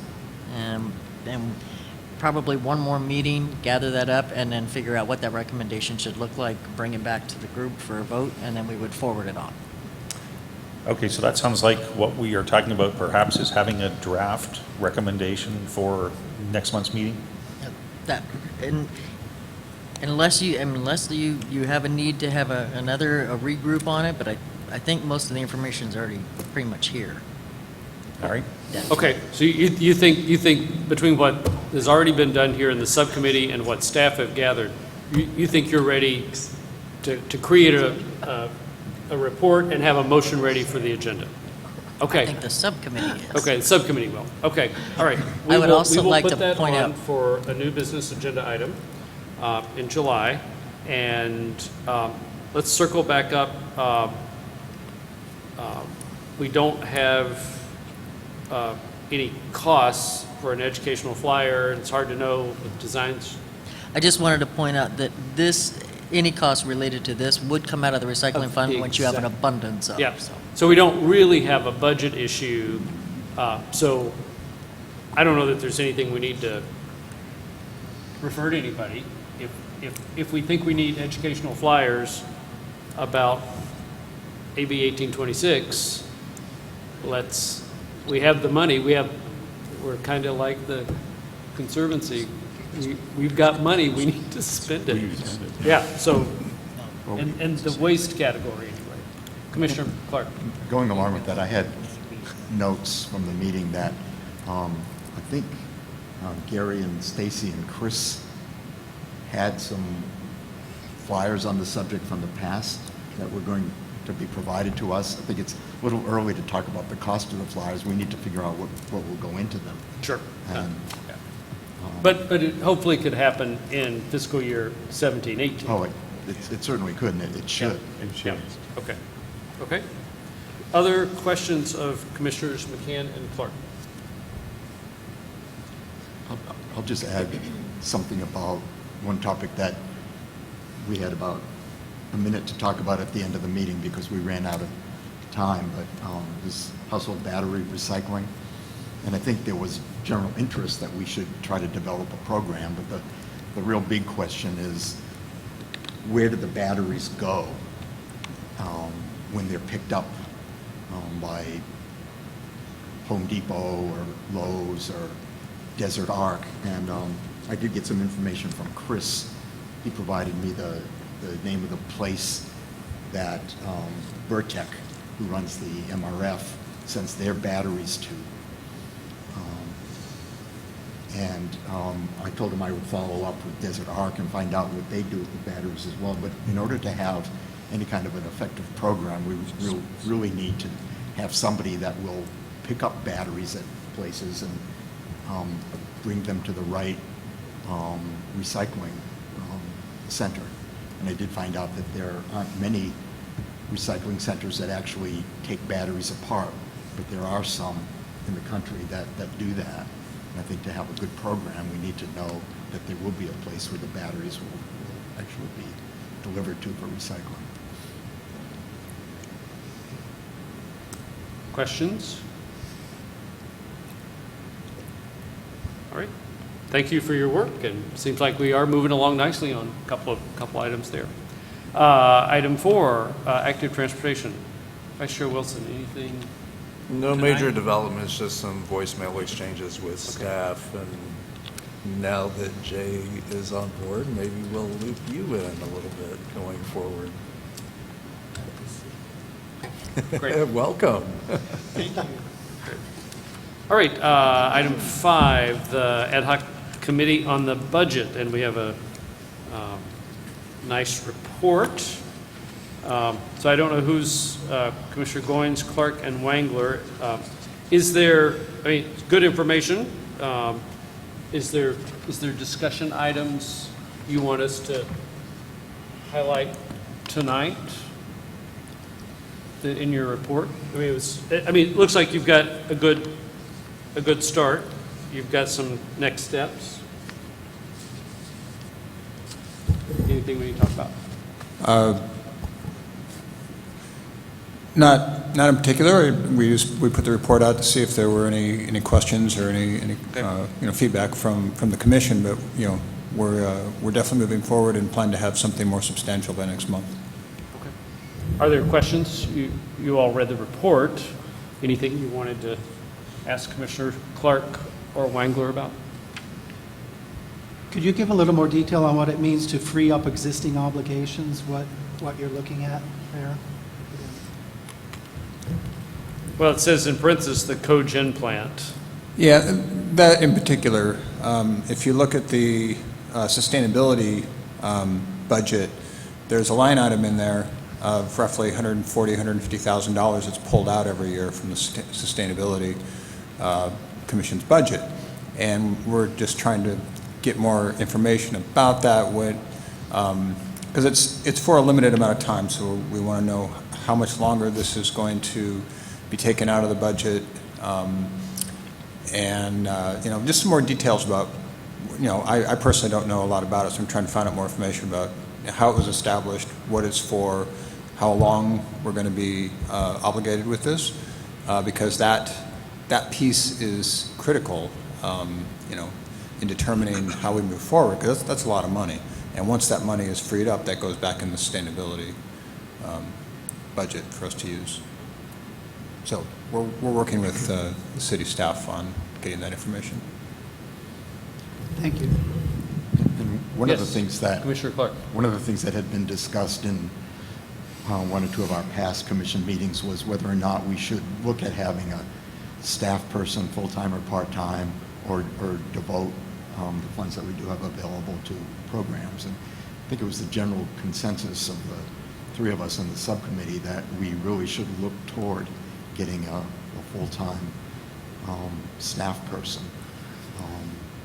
But more will come on that. But that's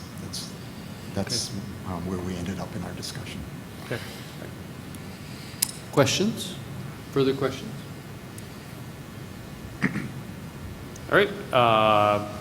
The ad hoc committee on the film series. Film series is done for this past season.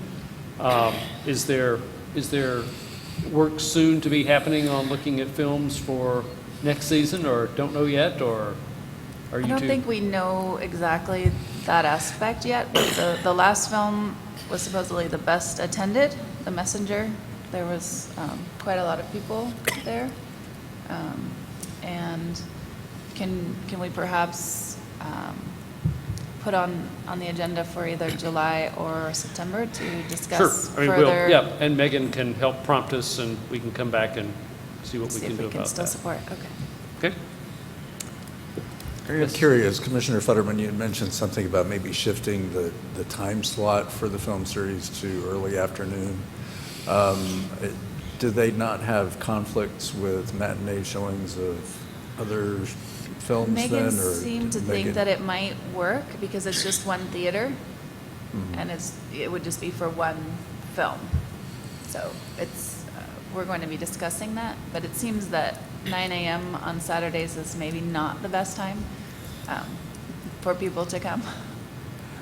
Agreed. I think that's kind of a deterrent because especially in the hotter months, that's when people are more inclined to be taking care of stuff outdoors if needed. Absolutely. So, yeah, I think that's a really good idea.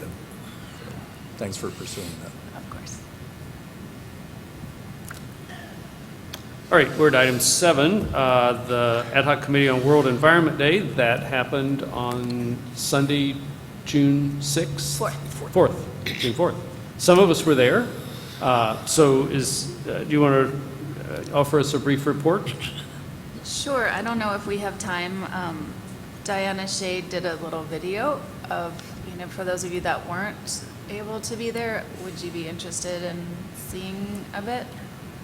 How little of a video is it? What's that? How little of a video is it? Well, it's a 5-minute video, but you don't have to see the whole thing. But, It seems like we could accommodate 5 minutes. okay. You've got a, It's not a feature-length film. It's a short. It's a short. Very short. Very short. Way to turn It's the air a little bit. Yes, like that to would be make very it not much so cold in appreciated. here. Thank you. yeah. Stacy, do you know anything about the facility operations here at the convention center? Not a thing. Oh, you weren't just going to your app, Stacy, to punch it in?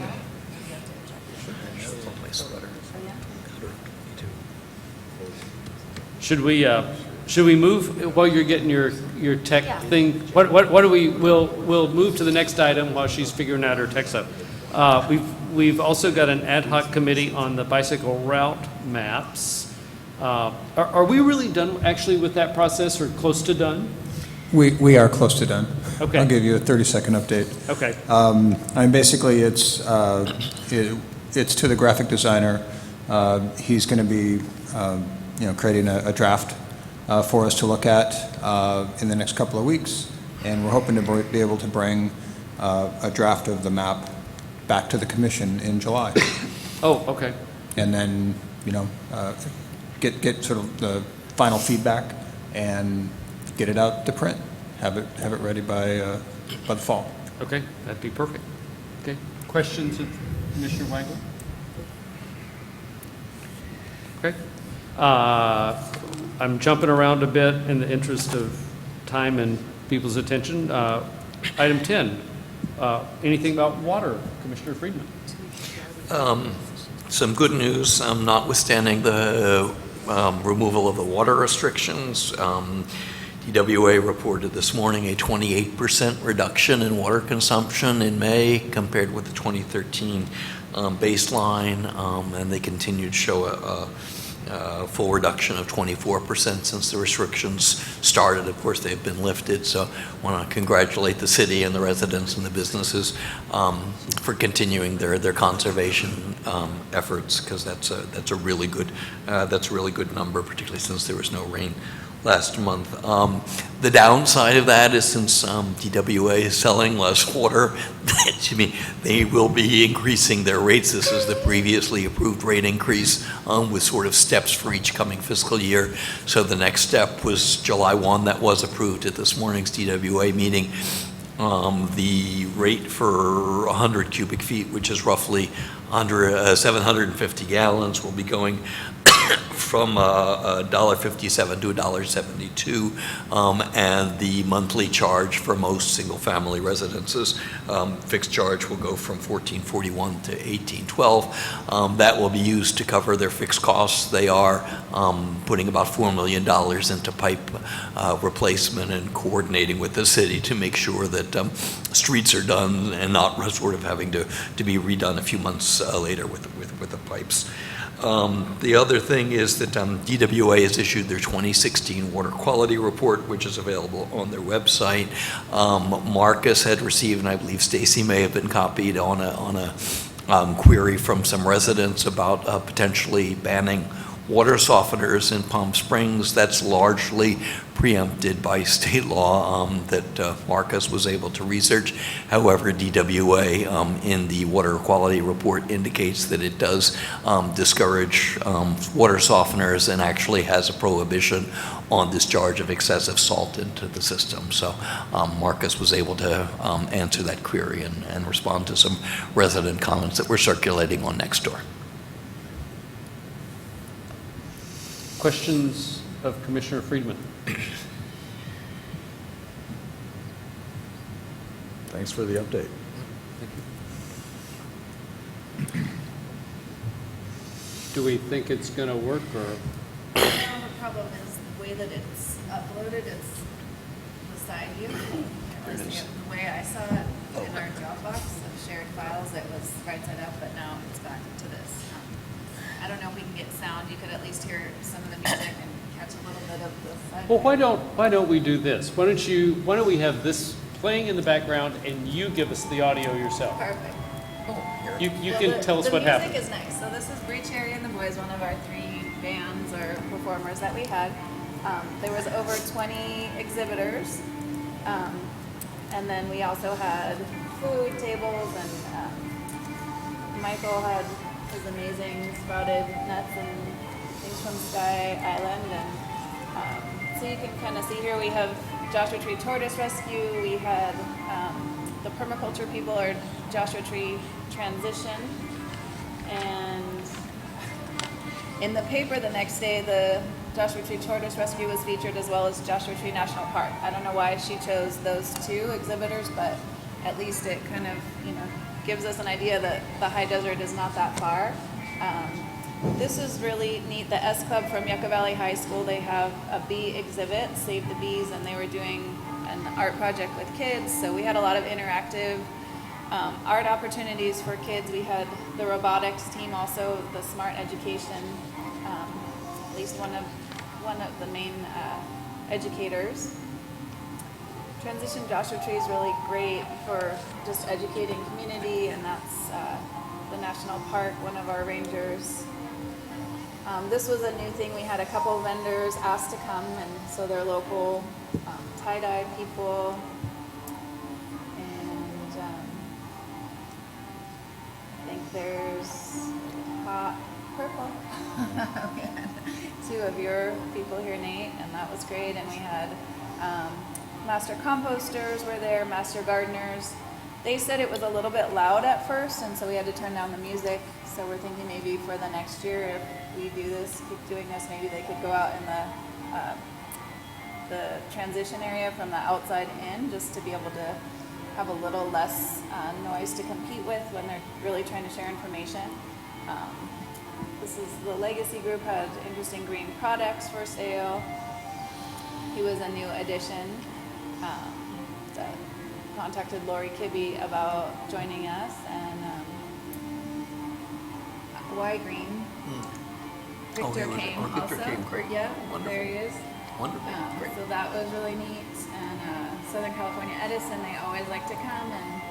And so this was people overpopulation and nothing but an Earth Day event, and they're out there sharing information. CD Link approached us, and so that was nice to have them there. And then we have the Santa Rosa San Jacinto Mountains National Monument and Mojave Desert Land Trust, and our sustainability table. Here's Dan.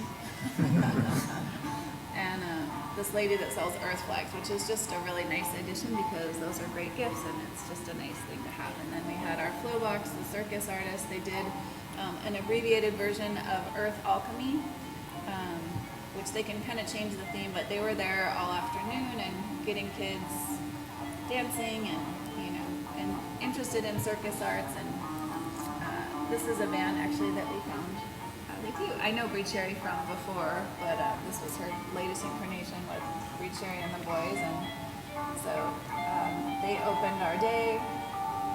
And then moving over to this side, you'll see the Environmental Art Contest, and thank you all for wanting to support the awards. So we had over 150 submissions and lots of great critical thinking.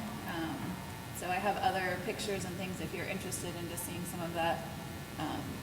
So that's a really neat opportunity that I'm thankful for all of your support, just getting the Valley as well as it's really region-wide that we invite kids and schools to participate, and there is an adult category.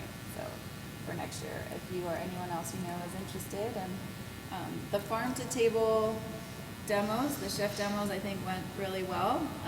They were really well received, and everyone loved that, just being able to sample stuff. All of the produce was bought at the farmer's market, so we're supporting our market as well. So thank you as well for that, was part of our contribution from the Sustainability Commission. And the Living Desert had animal encounters, which is always a huge hit.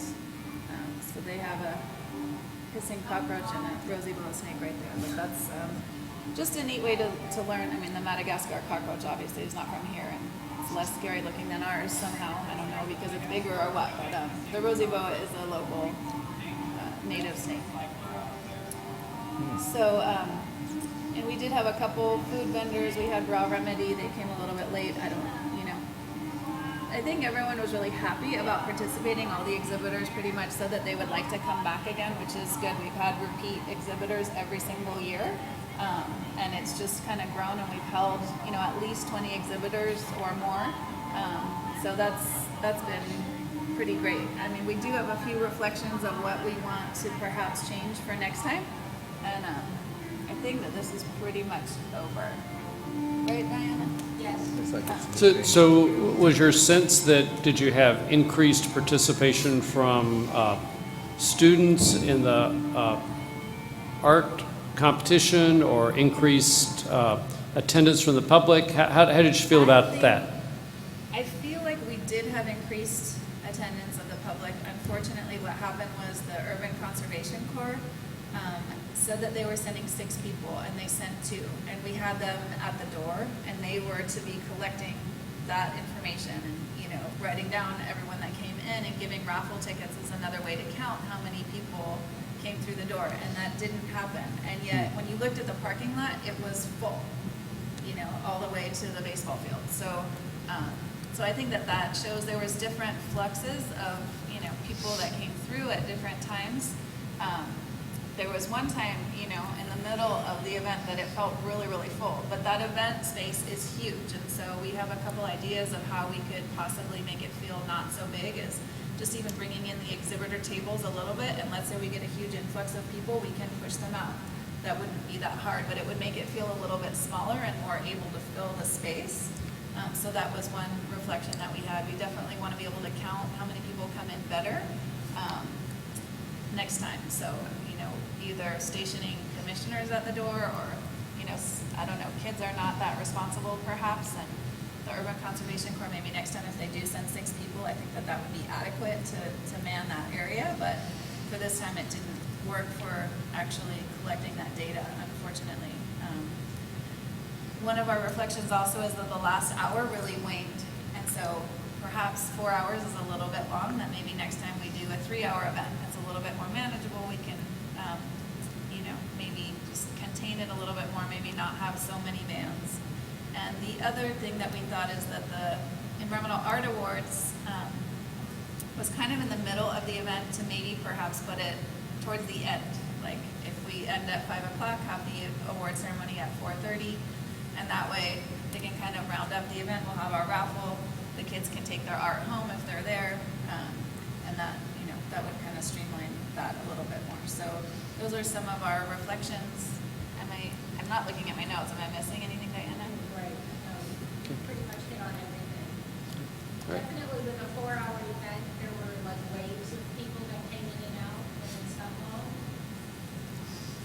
So we had a lot at the beginning, and then it slowed down, and then it got really busy in the middle, and then just like the last hour. Thanks to all of you who worked on this. And thanks to everyone that participated. Thanks to Hot Purple for, you know, helping with the billboard. I think that that was an interesting approach, and, you know, Lamar worked with us as well, providing the space, and they're willing to continue that effort because everyone believes in this event, and, you know, making Earth Day extend beyond April. So having another event is great that we can look forward to each year. So, great. Could we put on the agenda for maybe even September, after, you know, the budget committee has more time to look at the budget, but to see if this is something that we can discuss continued sponsorship? Sure. Can happen in September, sure. Questions of Commissioner Futterman or other folks who participated?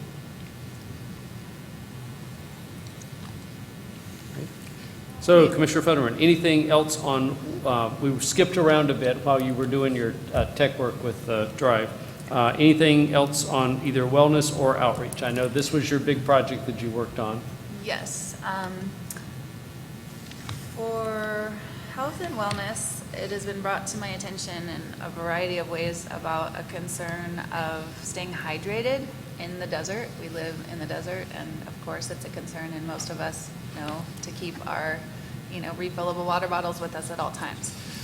But I would like to, make a motion to put on the agenda for perhaps also September, or maybe July, to discuss watering stations. Watering stations for human beings? For the community. It would Okay. be, in part for homeless people that, that need to have that. I think that there's a lot of expressed concern that in 120-degree weather, that there's just not enough water. But, for others, for just community members, it's not safe to keep our plastic water bottles in the car. I mean, some people used to do that, and there's some concern that that can cause cancer. Just the inflated heat with that plastic, the polyurethane or whatever it's made out of. So if we had watering stations placed strategically throughout the community, it would be a good way to encourage people to also, really bring their water bottles that they, in the parks, and maybe one downtown or something. So if we could discuss that, it's something that's been done in various schools to encourage hydration. And so it's cold water. It's also not just coming out of a water fountain that might be hot or not that palatable, but it would be clean water that you don't even have to touch your water bottle to it. You put it under and there's a sensor and it fills your bottle. Okay. All right. We'll see. You're suggesting July or September? I don't know. Okay. Why don't we can have a little online email and figure out an appropriate step. Okay. And in terms of outreach, it feels like there's a great opportunity to educate our community that, we have been doing in limited amounts, and one of our ways was World Environment Day, which is a great event.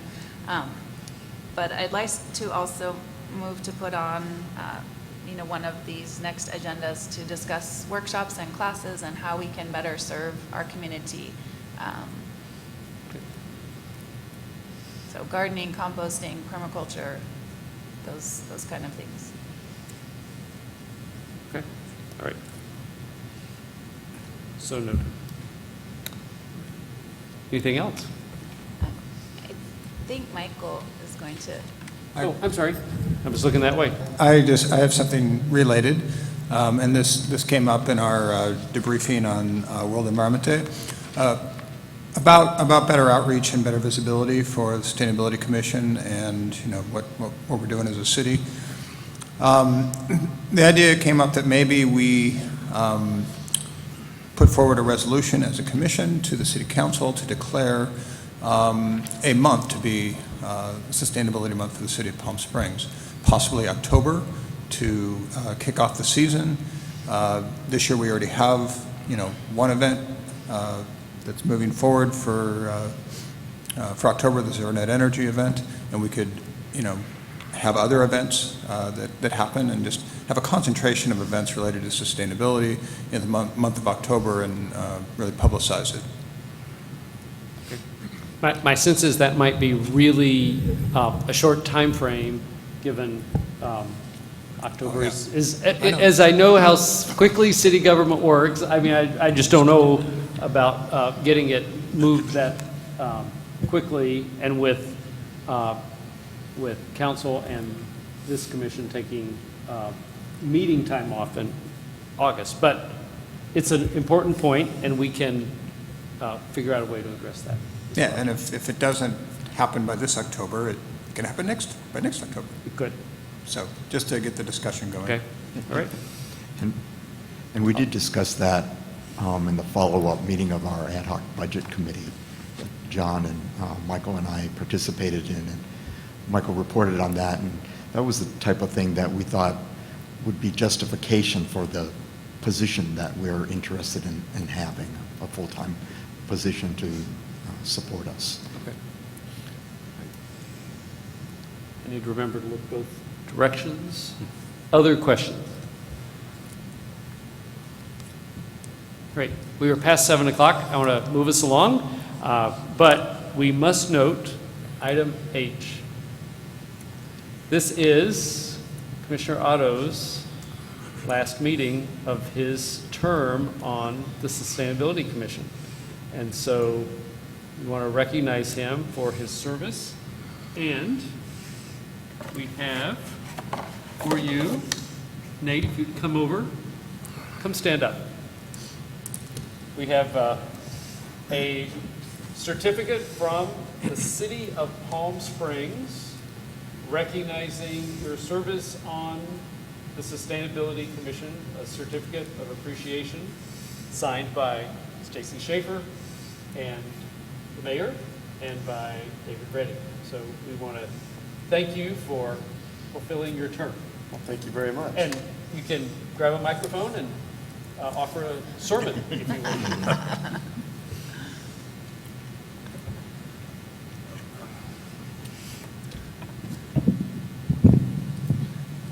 Thank you, Commissioner Jackson. This is a little overwhelming. No, thank you very much. You know, it's an honor to serve the city. I don't know how much I really did, but you know, it was all good intention. And you know, this city is dear to my heart.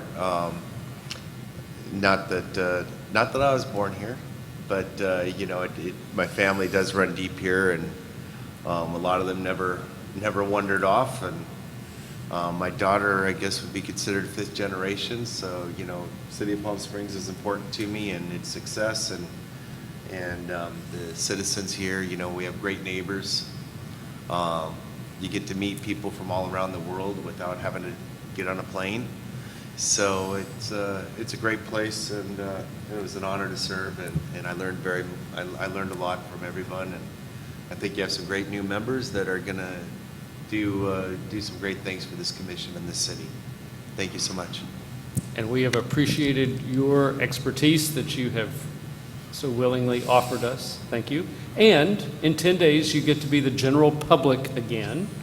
And so you can sit out there and talk to us at public comment. And you know, you can certainly, if you are willing, continue to serve on a subcommittee as a member of as public, if you are so inclined. Yeah, well, I will be continuing on the Green Building Committee at least through October, November, whenever that thing happens. Okay. So wonderful. I'll be a part of that until the workshop or whatever we're calling it. I also understand via email that Commissioner Kibbe is not reapplying for a full term. Is that correct? We do not have confirmation from the city We don't clerk's have office. confirmation from the clerk. Okay, all right. So we'll see. She had a interim appointment that required a reappointment by the council. So we'll see who shows up in July. Who knows? Who knows who might be here? All right, we are at item I, commissioner comments. Anybody have anything to say that they haven't already said? Actually, I have one minor thing. I, in a casual conversation, ran across some information about a solar project. Apparently, a number of airports across the country are using the periphery of their facilities to have solar panels there, and and they're generating all kinds of electricity. And they're doing it in Albuquerque, they're doing it in Lakeland, Florida, they're doing it in Denver. And it seems to me we have some, and this is something that the FAA, I mean, obviously, these big airports are doing it with full knowledge of the FAA, and so the solar panels are not creating any flight hazards. So I'm wondering if there's a way that we could find out what other people are doing and see if there is something that would be applicable for Palm Springs, since we have our airport here. Could we at least do a little research on it, find out what's going on? Yeah, I'm happy. I realize I didn't get to that, but now that this other stuff is pretty much taken up by council, I'll look at that next month, and I'll be able to report back. Oh, okay. So Perfect. I'm happy. Perfect. You're probably as well prepared as anybody to So address I will look at that and then Okay. report back at I would also just suggest that you may attend the airport commission meetings, just to make sure they haven't already done some of this work for you. Sure. Sure, we can be in touch with the chair of the airport commission, or with Tom Nolan, or... Yeah, the chair of the airport commission, I mean, that would be the most likely if somebody's done Okay. research. So I'll do some research, report back, and then perhaps, starting in September or at the appropriate time, we can follow up. But I will research. You had sent me some materials, and I'll research on that for next month. Perfect. All right. The Air Museum has put solar on top, and I know that they researched that, and if Yeah. you want me to introduce you to Fred Bell, Okay. we can do that, because I know that he's already done that research. Okay. Well, this is not actually on the building. This is actually, what these airports are doing is in periphery, land Like the installations. runways, I think you're talking in. Yeah, between into the runways and on the airfields. sides and Yeah. places where it apparently works. So, all right, we'll find out what that's about. All right, there were no other hands raised under commissioner comments, so our next meeting will be on Tuesday, July 18th, 5 o'clock, back here in Primrose C. Bring your gloves, your scarves, it's been nippy in here. So, we stand adjourned until July 18th. Have a good evening.